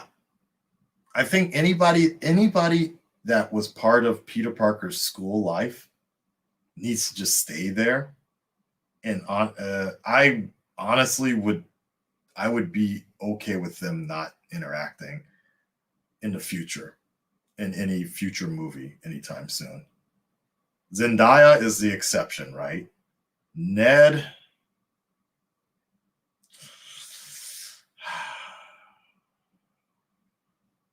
I'm not gonna lie, and I hate to sound this particular way, but unless the Hawaiian dude like goes through the Marvel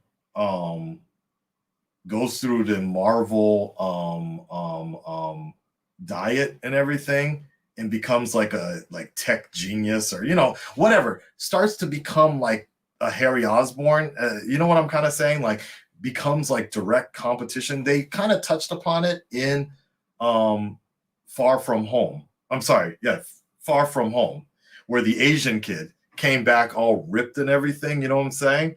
And he was like, yo, I'm Mr. Steal Your Girl, Parker, like that, right?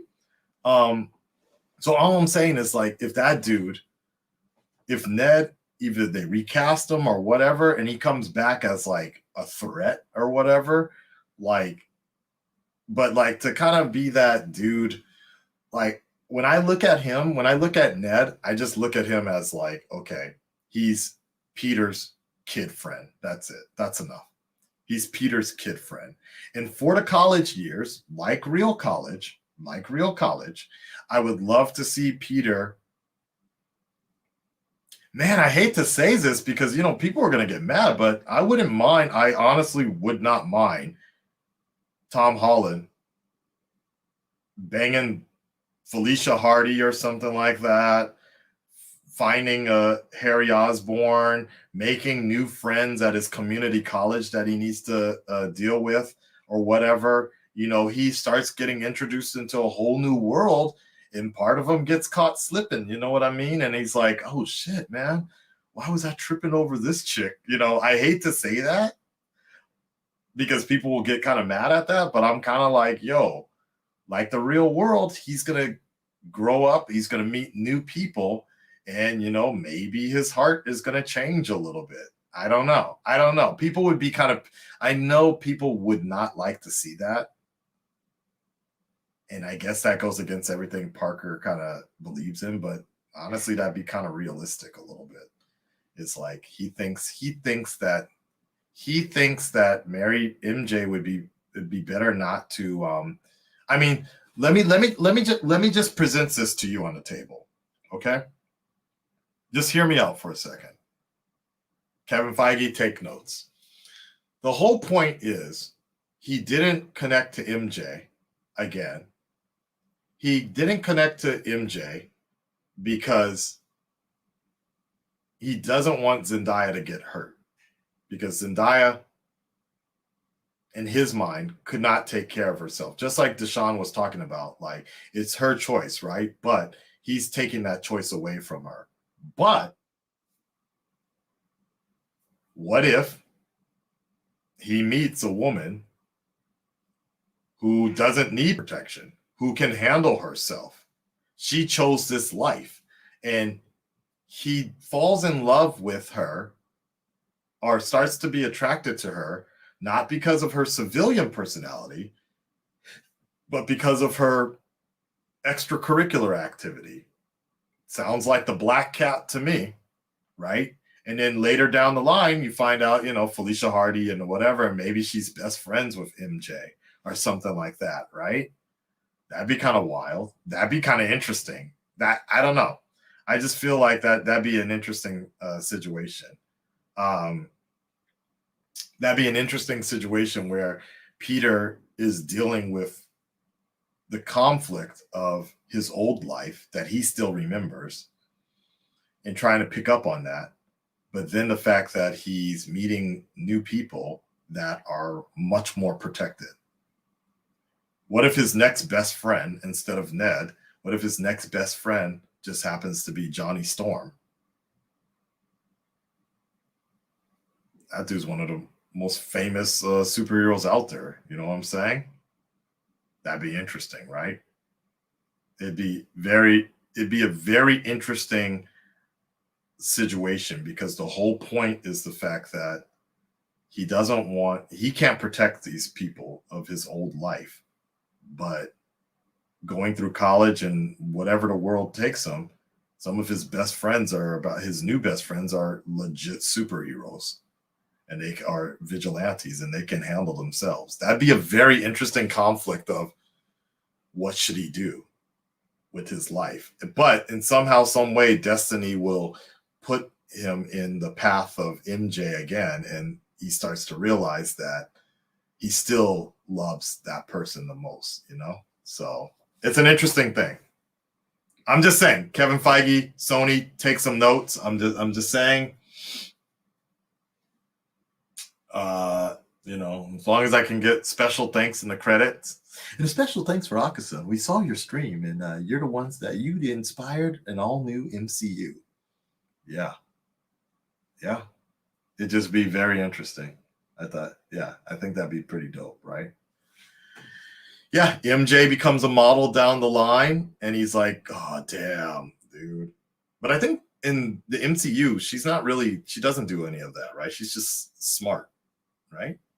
She's just a dorky nerd. She's not like famous girl, right? Yeah. I'm just saying. Yeah, that'd be pretty dope. I'm not gonna lie, I wouldn't mind something like that, because I know they've gone the route of the Human Torch and Spider-Man being best friends like that.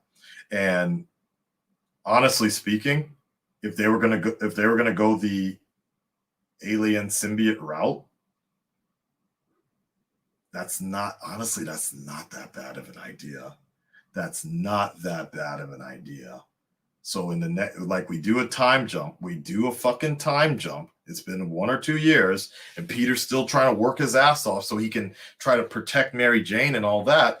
But he's also kind of meeting other people, and somehow, some way, he gets that symbiote attached to him, and unbeknownst to him, he's getting his ass hunted by Kraven or whatever. Somebody's fucking with him.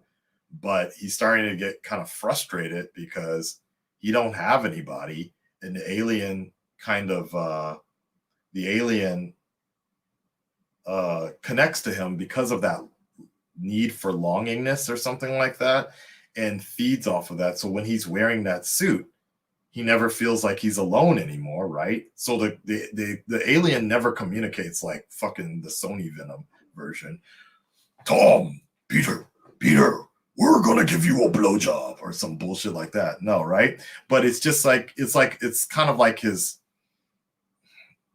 a pet or whatever, right? His best friend or whatever. It's just a part of him, and he's just like, wow, this is some really cool technology that I picked up somehow, somewhere from the Baxter building or whatever, right? And then it's like the fabricator because he has shit, this is writing itself, right? Because he's already used the fabricator before, right? What if he's in the Baxter building and he uses what he thinks is a fabricator, just like in Secret Wars? He thinks he develops this synthetic cloth or whatever, and that's actually the symbiote. And then then gradually he starts to realize that this shit is making him meaner.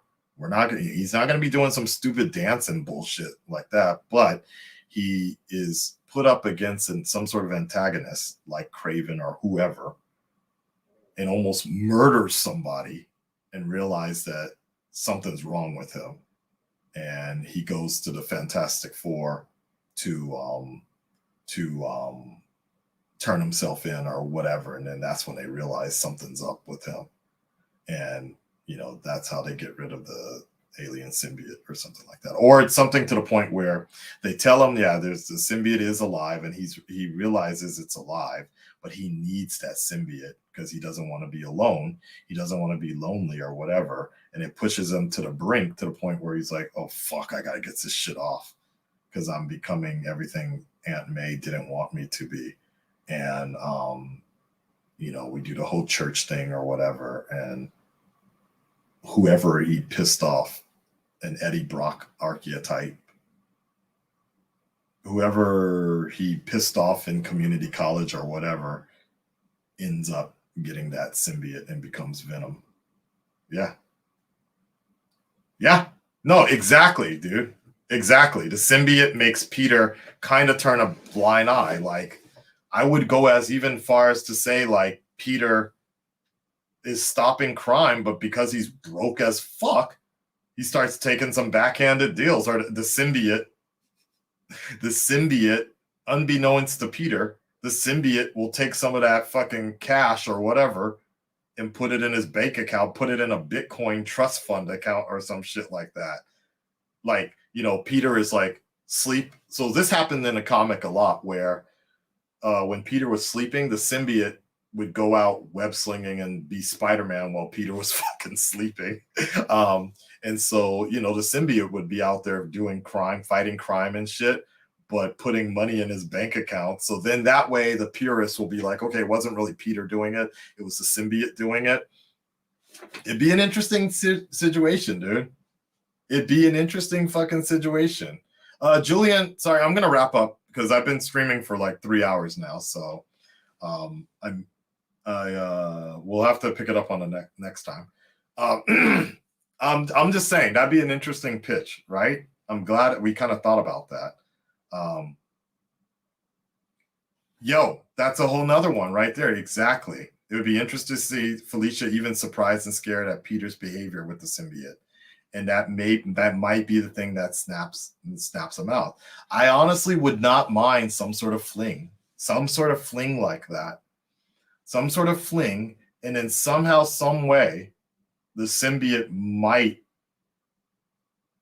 because the symbiote doesn't give a fuck, right, about what's happening, about the people around him, but maybe MJ starts to approach. MJ tries to approach symbiote Spider-Man, and the symbiote sees it as an attack. He's like, it's like, who's this bitch? Flings, one of the black things at her, whoosh, and that kind of snaps Peter's brain. Wait, oh no! Like, wakes up and he's like, "What the fuck are you doing?" Something like that. That would be pretty wild, right? That would be pretty wild. Like, he's like, "Oh my god, you just hurt the one thing that I gave up everything for. Fuck this, we're getting you off right now." You know what I'm saying? That'd be pretty dope. Is that what happened in Spectacular Spider-Man? Okay, I've never watched Spectacular Spider-Man. Actually, I did one time, but that was about it. So, we don't have to go through the whole church scene and things like that again. I don't think that's necessary, but we will have to figure out something, right? Like, if his best friend is the Human Torch, fire or something like that, I'm just saying, Marvel, They're gonna give me some money. Like, you know, they don't. I mean, I would love if they pay me, but I wouldn't mind being in a movie myself. Like, can I play a teacher or just don't give me some stupid role. I don't want to be like a bouncer at a club or something like that. Like, I just don't know what else I would be. I'll probably be the dude in the back with a bass guitar. When Spider-Man is up here dancing, I'll be boom, boom, boom, boom, boom, boom, boom, boom, boom, boom. Yeah, baby. So stupid, right? All right. Yeah. No. You know what, Patrick? Ironically, Spider-Man 3, some of those concepts hold up a little bit better because it was like, even though it was mostly ridiculous, I thought in Spider-Man 3 was a great moment when Peter hit MJ and the look on his face was just horrified at what he'd done. Something like, exactly. Something similar to that. Even that whole scene was fucking atrocious. That realization that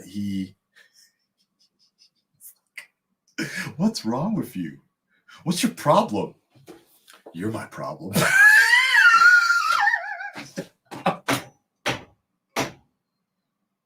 This nigga was like, get us some shade.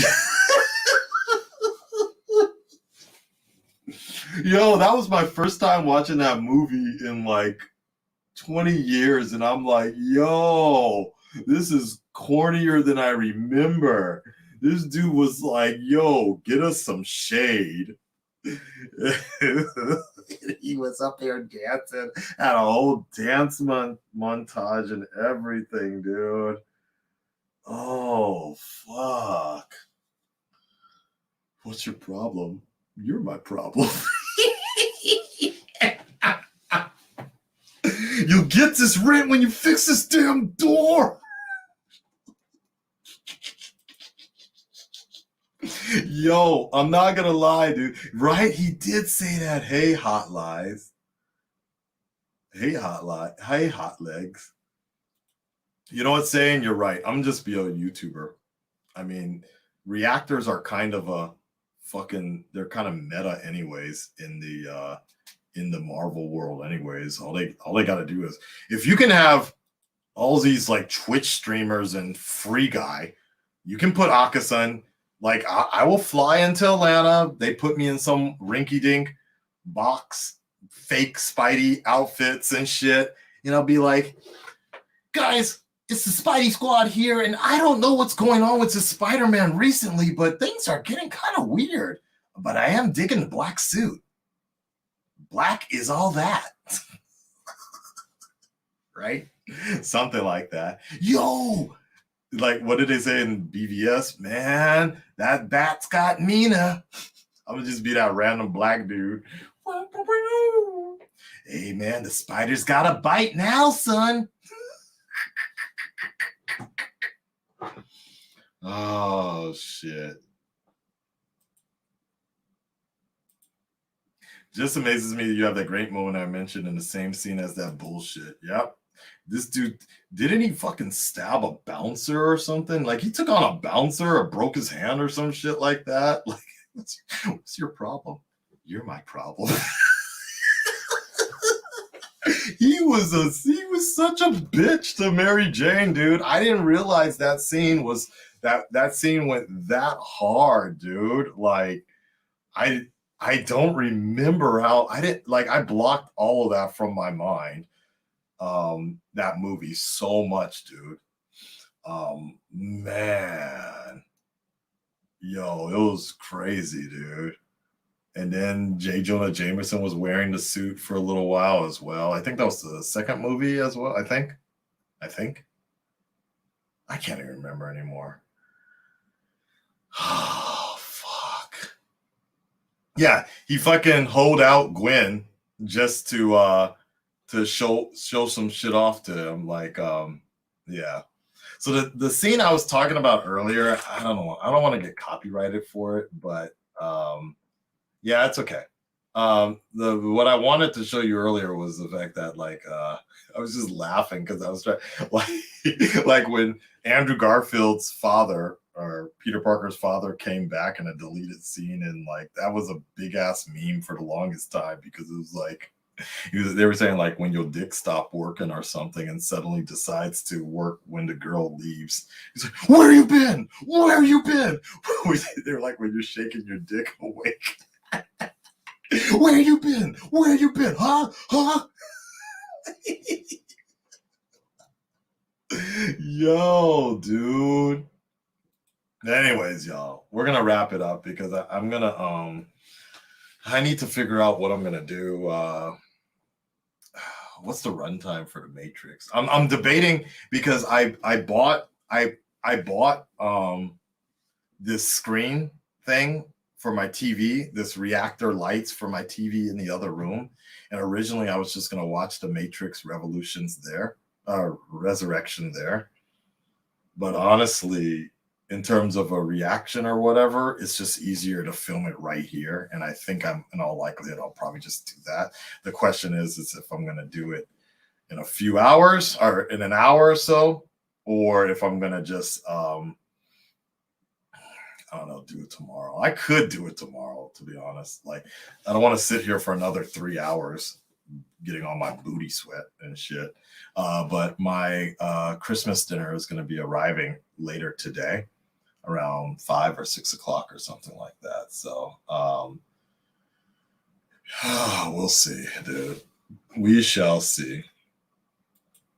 That's what I'm saying, Elias. That's what I'm saying. The only problem is I think they don't want to. The problem with Harry Osborn and well, not MJ. I was thinking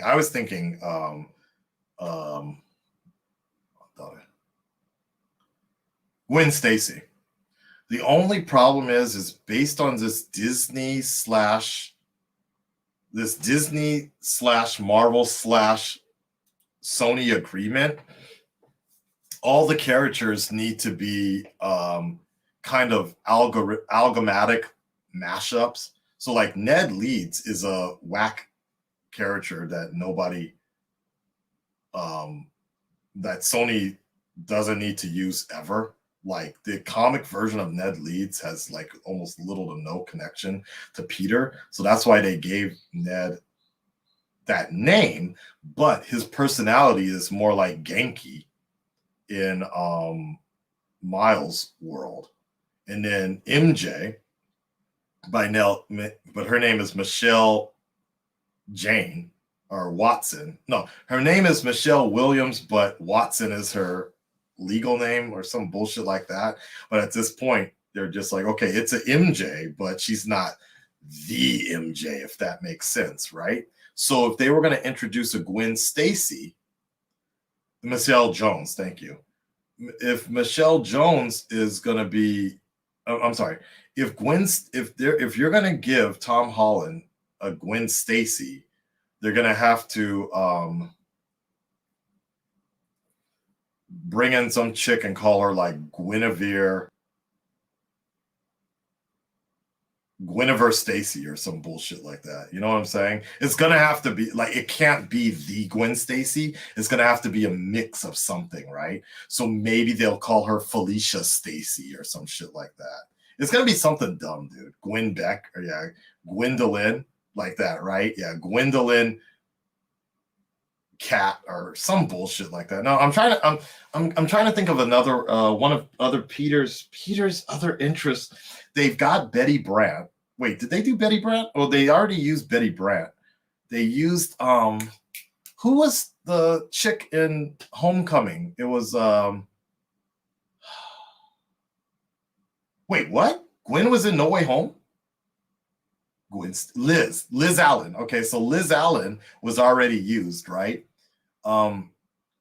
There's a few other hoes that Peter Parker has had some sort of romance with. You know, honestly, knowing Sony, they might fuck around and yank Miles, this chick. What was her name? From the PlayStation 5 game. I think her name was Liz Pham or something like that. Yeah. No, like Peter had some pull, dude. Like before, like during his college days, like the golden age Peter Parker, that dude, he was out there, dude. He was out there like he didn't give a shit about Gwen Stacy. He was banging a bunch of chicks like left and right. He was hooking up left and right. And then in the Amazing Spider-Man, to my knowledge, Ned Leeds, I think Ned Leeds was having no. The black guy who worked at the Daily Bugle, who was like J. Jonah Jameson's right-hand man. But he had a Tinker's daughter. Nah, I don't want him to add Silk. Like in terms of MCU, I'm pretty adamant about them only giving us algorithms, but I don't really want them to give us too many Spider clones or Spider women or anything like that. I want that all to stay in Sony and just keep MCU's stuff very limited. Whatever. Yeah. No, it wasn't Liz Allen. The girl he was but anyways, the secondhand man for J. Jonah Jameson, he was having an affair in the Amazing Spider-Man. He was like a married man and shit. I think it was Ned Leeds. Oh, Robbie Robertson. Yeah, he was like banging some secretary or something, and like almost everybody knew, and they never picked up on that storyline. It was wild, dude. Anyways, but yeah, that in terms of the MCU, I wouldn't be opposed to something like that. You know, like they could get a French or an Italian chick to play Black Cat. I honestly wouldn't be opposed to Hispanic. I always thought that the PS4 Black Cat. Let me see.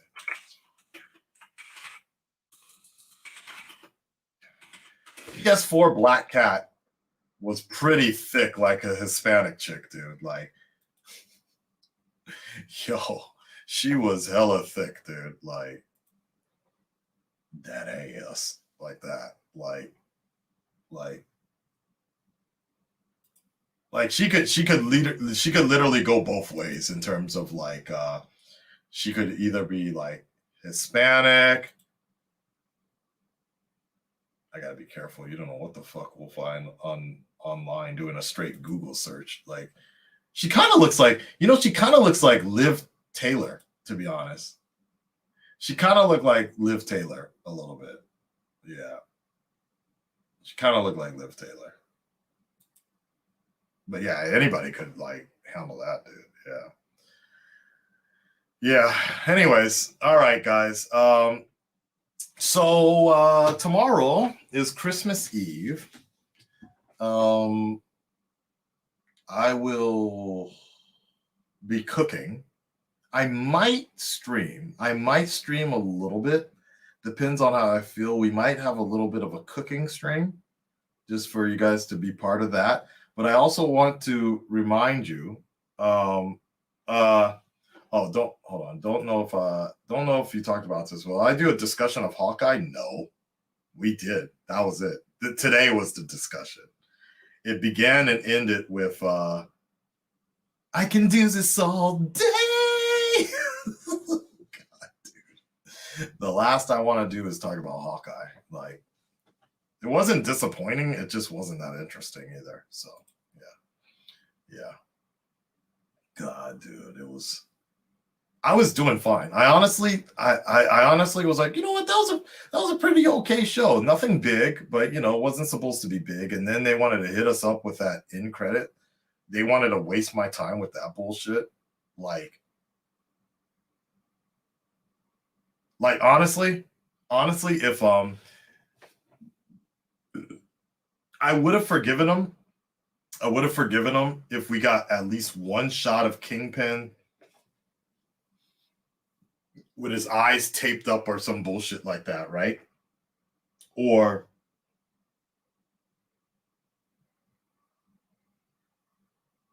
honestly, even if they ran the Doctor Strange trailer, I might have forgiven it a little bit more. I don't know. I don't know, but it was such a, it was so random, and it was so apparent that they wanted to floss that. Oh, no. I remember. The thing that bothered me is there was no connection or context to the overall story with that. So if they wanted to do that, if they wanted to showcase how hard they worked with that, why didn't you just show it in the first episode as an after credit type of situation? There was no reason to go back to that scene after everything was said and done. Now, if Yelena was in the audience,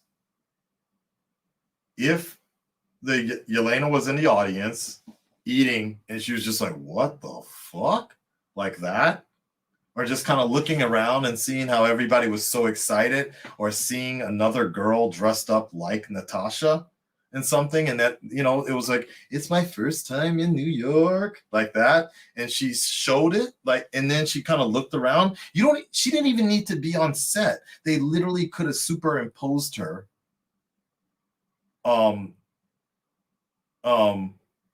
into the audience. They could have shot that at a later time with actors around the audience, so she could just get the audience reaction, right? They had time to fucking film the producer or whoever that was, the composer, all happy and shit. And I'm just like, yo, if at least you saw Yelena like that, and then she goes outside or something, and Val is waiting out there for her, or Val is behind her or something like that,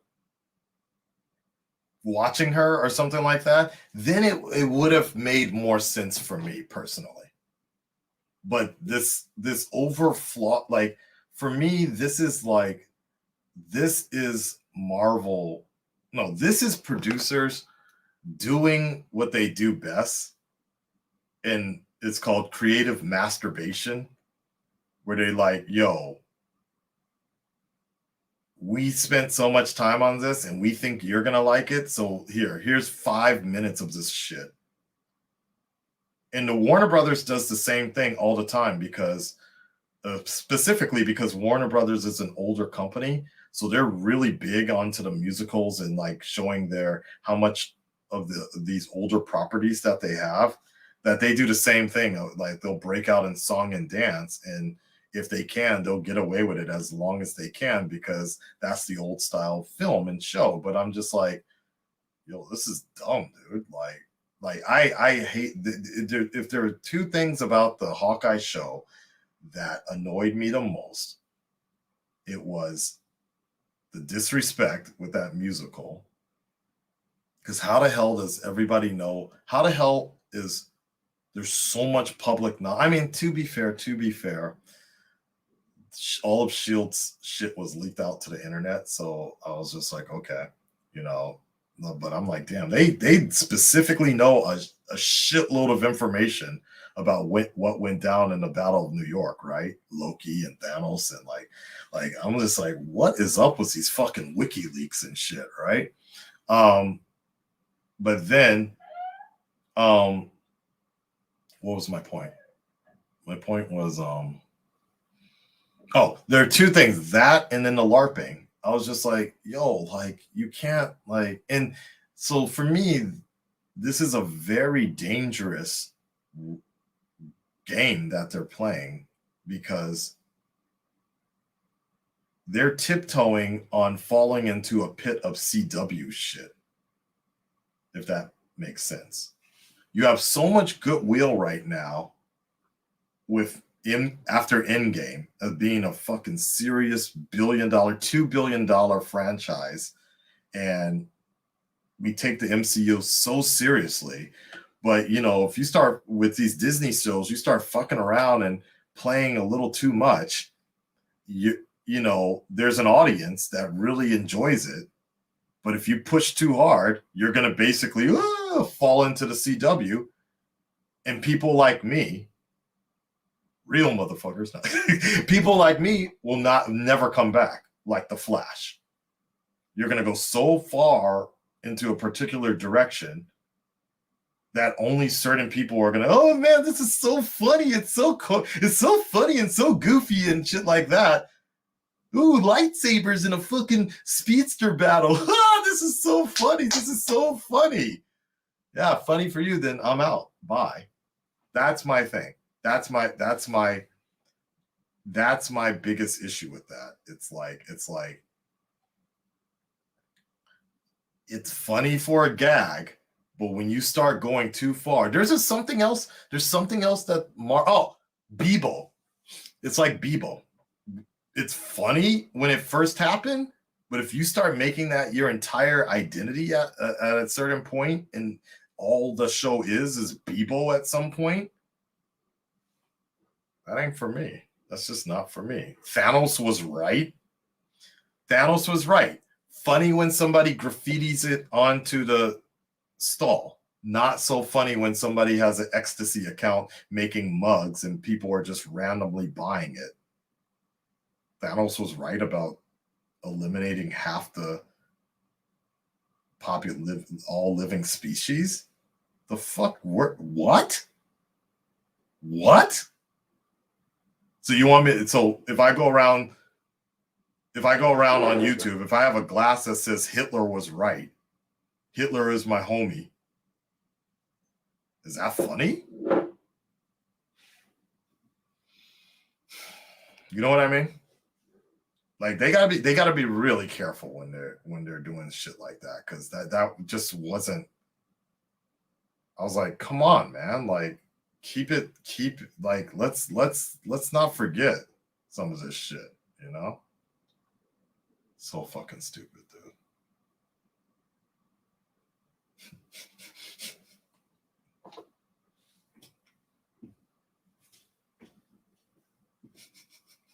John Campia, what did you think of that Hawkeye finale? Really?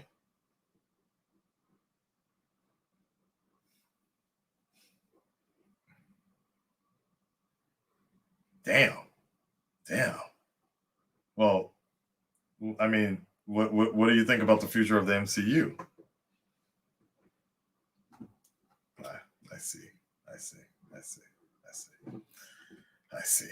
So, I see. It's hard. All right.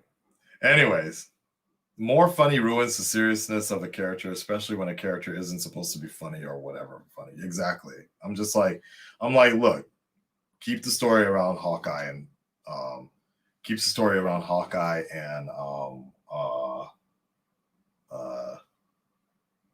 Kate Bishop, both of them. I'm like, how the hell are you gonna have Kingpin in there, Hawkeye show, and we don't even see him and Hawkeye meet, even though he references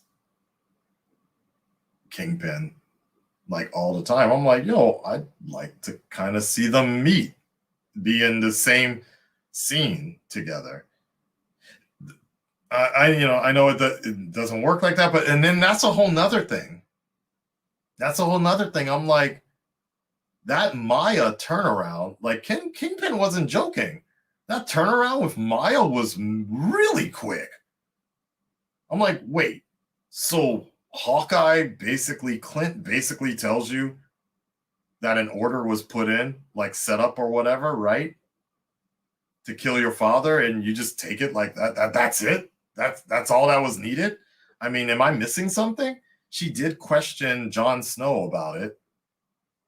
And then I was like, and then that's it? And then she looked like she was packing up or something, right? And then next thing I know, she was trying to take Jon Snow with her. Like, and eventually ended up killing him instead. And then after that, decided to severely injure or kill Kingpin? Bro. Yo. Wait. This one. John Berthenol has to worry about the Punisher joining the MCU because he doesn't want them to throw comedy around A man who lives on Yep. I mean, and he's right. I'm not gonna lie. He might have heard something. Somebody on set or somebody would be like, "Hey, man, if you get a call, like, so that not Netflix contract is up right now, but man, let me tell you some of the shit that's on this Hawkeye show right now. If you get a call from Kevin Feige, you better be careful on this one." Like, you know what I'm saying? Like, yo. But we could also say it could also go the other way. His phone may not have ever rang. Everybody else, what's her name? That hot chick,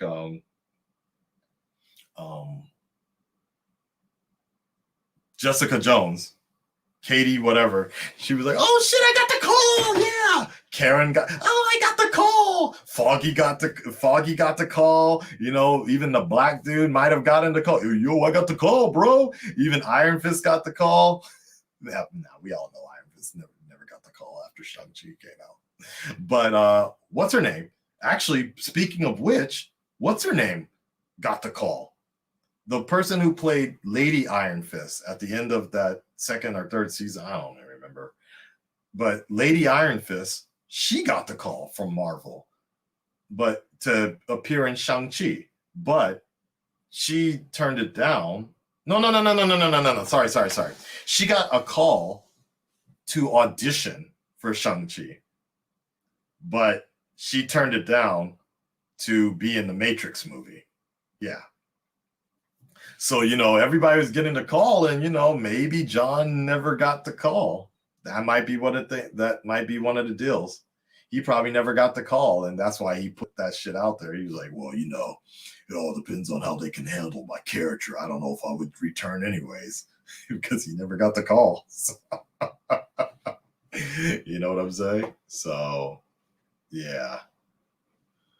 Akasan, I don't know if your head is on right, young man. Man, you got an anime picture. Shut up.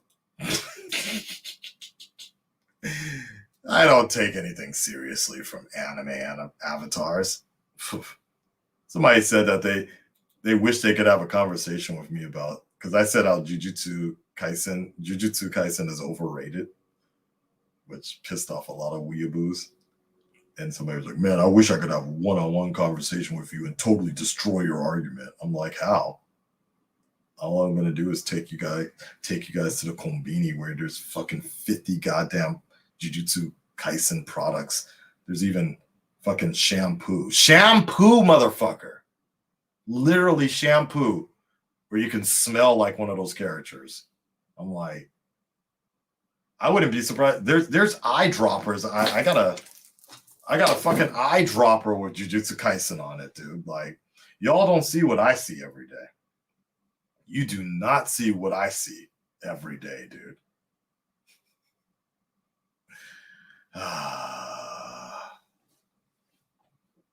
Anyways. Yeah, cursed shampoo. That's literally what it is. No, that's the problem. And that's the biggest problem. They don't even go that far. They don't even think it through that far. That would be kind of funny. That would be kind of interesting if they actually had, like, no, all they literally do is fucking take any product. Whoops, let's slap some anime on. Let's slap whatever anime of the year it is, and they just recycle it every goddamn year with something else. So right now it's fucking Jujutsu, and I guarantee you next year it's going to be Shingeki for the final season. That's all they do. They just literally recycle the same products every year, and they just slap it on here. Whatever is the latest Shonen Jump or Shueisha product, and that's what makes it feel overrated to me. It's like, yo, every year they just put out another movie of whatever is popular, and the only exception to the rule that I have seen as of late is Demon Slayer, because Demon Slayer literally was part of, like, it's part of the story, right? So when you go to the next season, granted they recapped the movie anyways, they retold the movie anyways for some bizarre reason, but even though everybody and their mama saw that movie, we didn't need a recap. But again, at least it connects to the story, right? I have seen all of the My Hero Academia movies, and I honestly can tell you, like, there's little to no connection. Like, there's like no reason, and literally, it's just for animator, like for them to make money. It's a cash grab. Like, I've seen all of those movies, and I think I've fallen asleep midway through all of them because I'm just like, yeah, let's see where this story's going, and everybody's gonna have their little moment. They're just talking, you know what? Shit. Third act? Oh, okay. Are we at the final battle? Oh, cool. A new power. Okay, kind of something new. Oh, it's temporary? Oh, we're not going to see that in the future ever again? This was just for the movie? This was just this one moment? All right, cool. Well, that was fun. Let's see. What's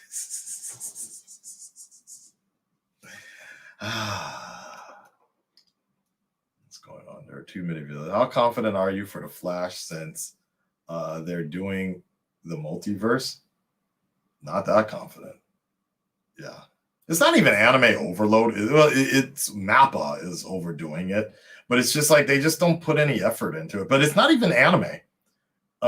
J dramas are the same way, dude. J dramas used to be really cool and they used to bring something different, but everybody's just kind of playing it safe, and now everybody's just a factory worker or some bullshit with a old dying relative, and I gotta work hard and be good at my factory and feel my emotion, and that's it. And I also got this random kid I need to take care of.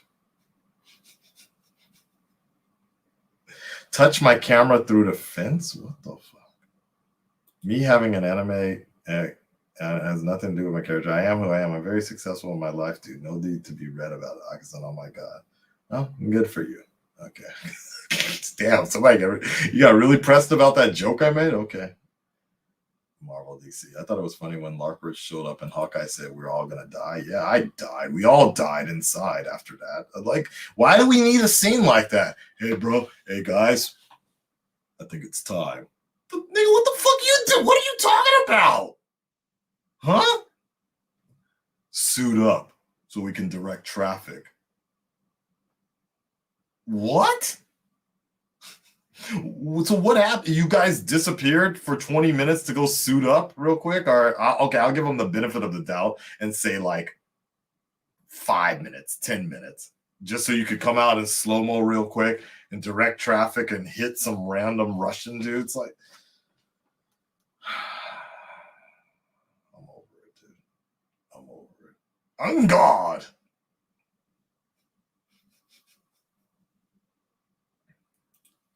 How dare thee? All right, now I know you guys are just trolling. Don't take it all seriously. Whatever. This is why I don't do conferences on YouTube for 4 hours. Just know me as a reactor guy on YouTube. If you want to get really in depth, follow me on Twitch. That's where all the funny conversations happen, where we can talk about anything and everything. All right, let's play some music. Get on out of here, y'all. I got to get ready for the Matrix resolution. Is this the trailer music? Yeah, let's go with this one. Sync up. Let's go.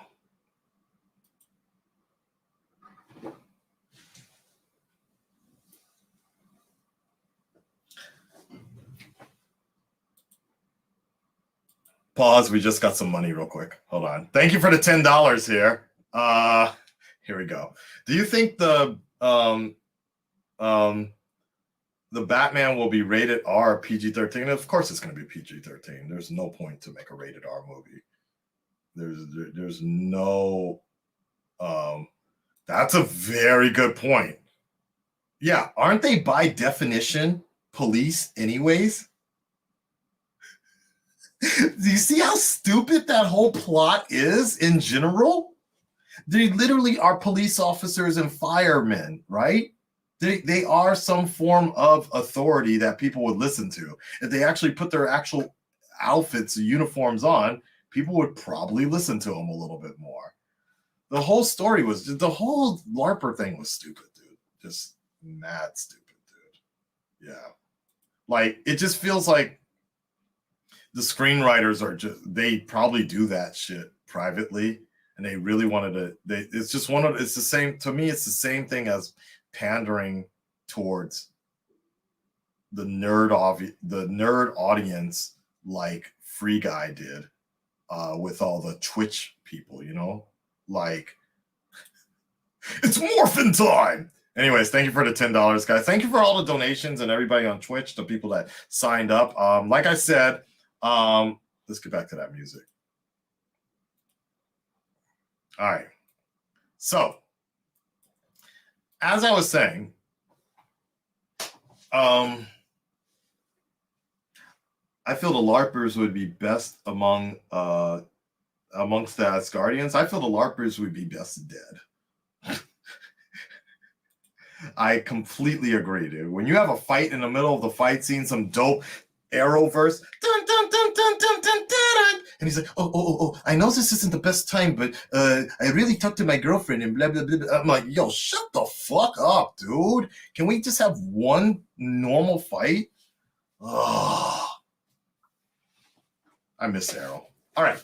Anyways, tomorrow is Christmas Eve, guys. I'm going to be cooking for my girlfriend, but I probably will do a morning cooking stream. I'm getting Popeyes in a few hours from now, and maybe a Christmas cake.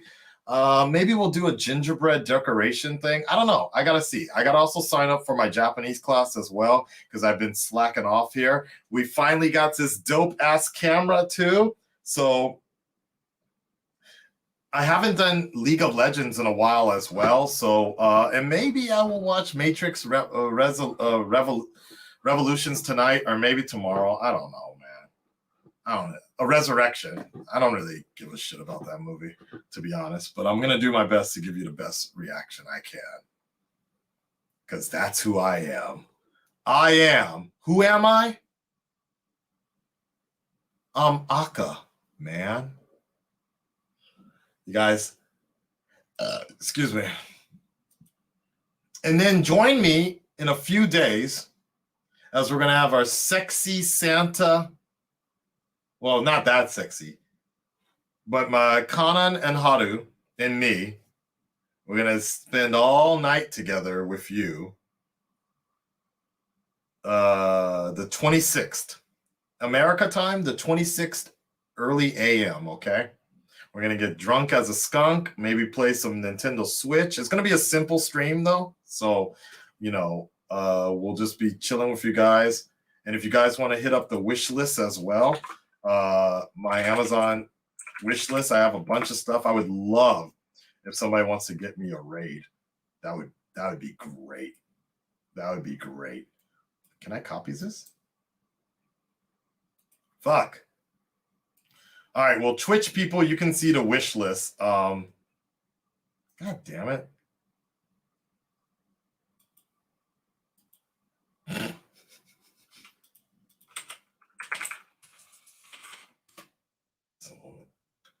I want everybody to see what because I have there's some shit that I need to buy, but I can't afford it. And if you guys want to, you can also just side note, you can actually buy you can pretend to put something in the shopping cart, as far as I know, something cheap, and then replace it with something else as long as it works. Does that make sense what I'm saying? So you can add something cheap and then add something else in there, and then it works. So that's one way to do it. But I put a few things in the wish list, and I'll add some more if you guys want to order. If you think there's some cool stuff that you want to send me through Amazon, and it's in English, so it works. Oh, and if you do send it, then we'll do an unboxing on stream. That'd be kind of interesting. So if you want to add some lingerie, Kanan's size is American medium. Yeah. Haru, hold on. Does this go against terms of service if I just take it? No. Amarath does it all the time. Hold on. So those views are about to go up real quick. So when I went to go see No Way Home, I ran into the women's panty aisle. And it's always kind of embarrassing because they'll be like, what the fuck is this nigga doing and shit, right? But it's like really cheap and really sexy, right? So I'm always going in there real quick. But I panic. And so I bought some stuff for my girl. But she was like, motherfucker, do I look this big? And I realized, yeah, I fucked up. I should have got an XL. So this is a ML thong. Look at all these people that just joined. What you got there, buddy? Hold on. I need to figure out if this is Conan's size.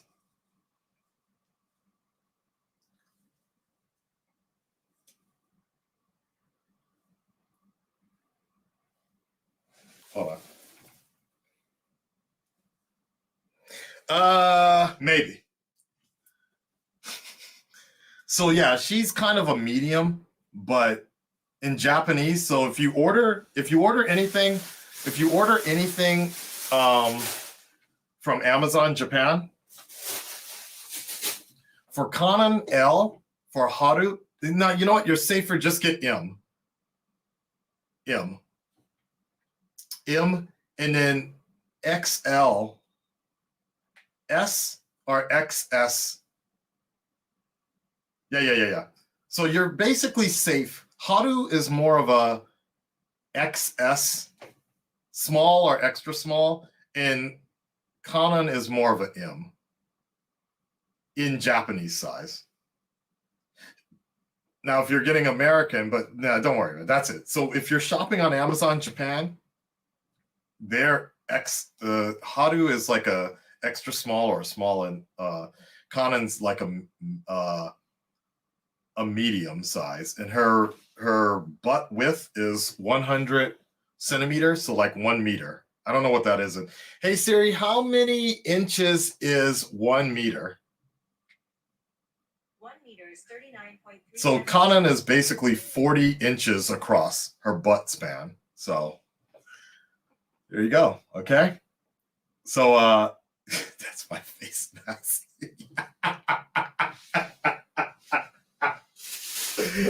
Akko, I'm about to get terminated from YouTube. Who am I? I'm Spider-Man.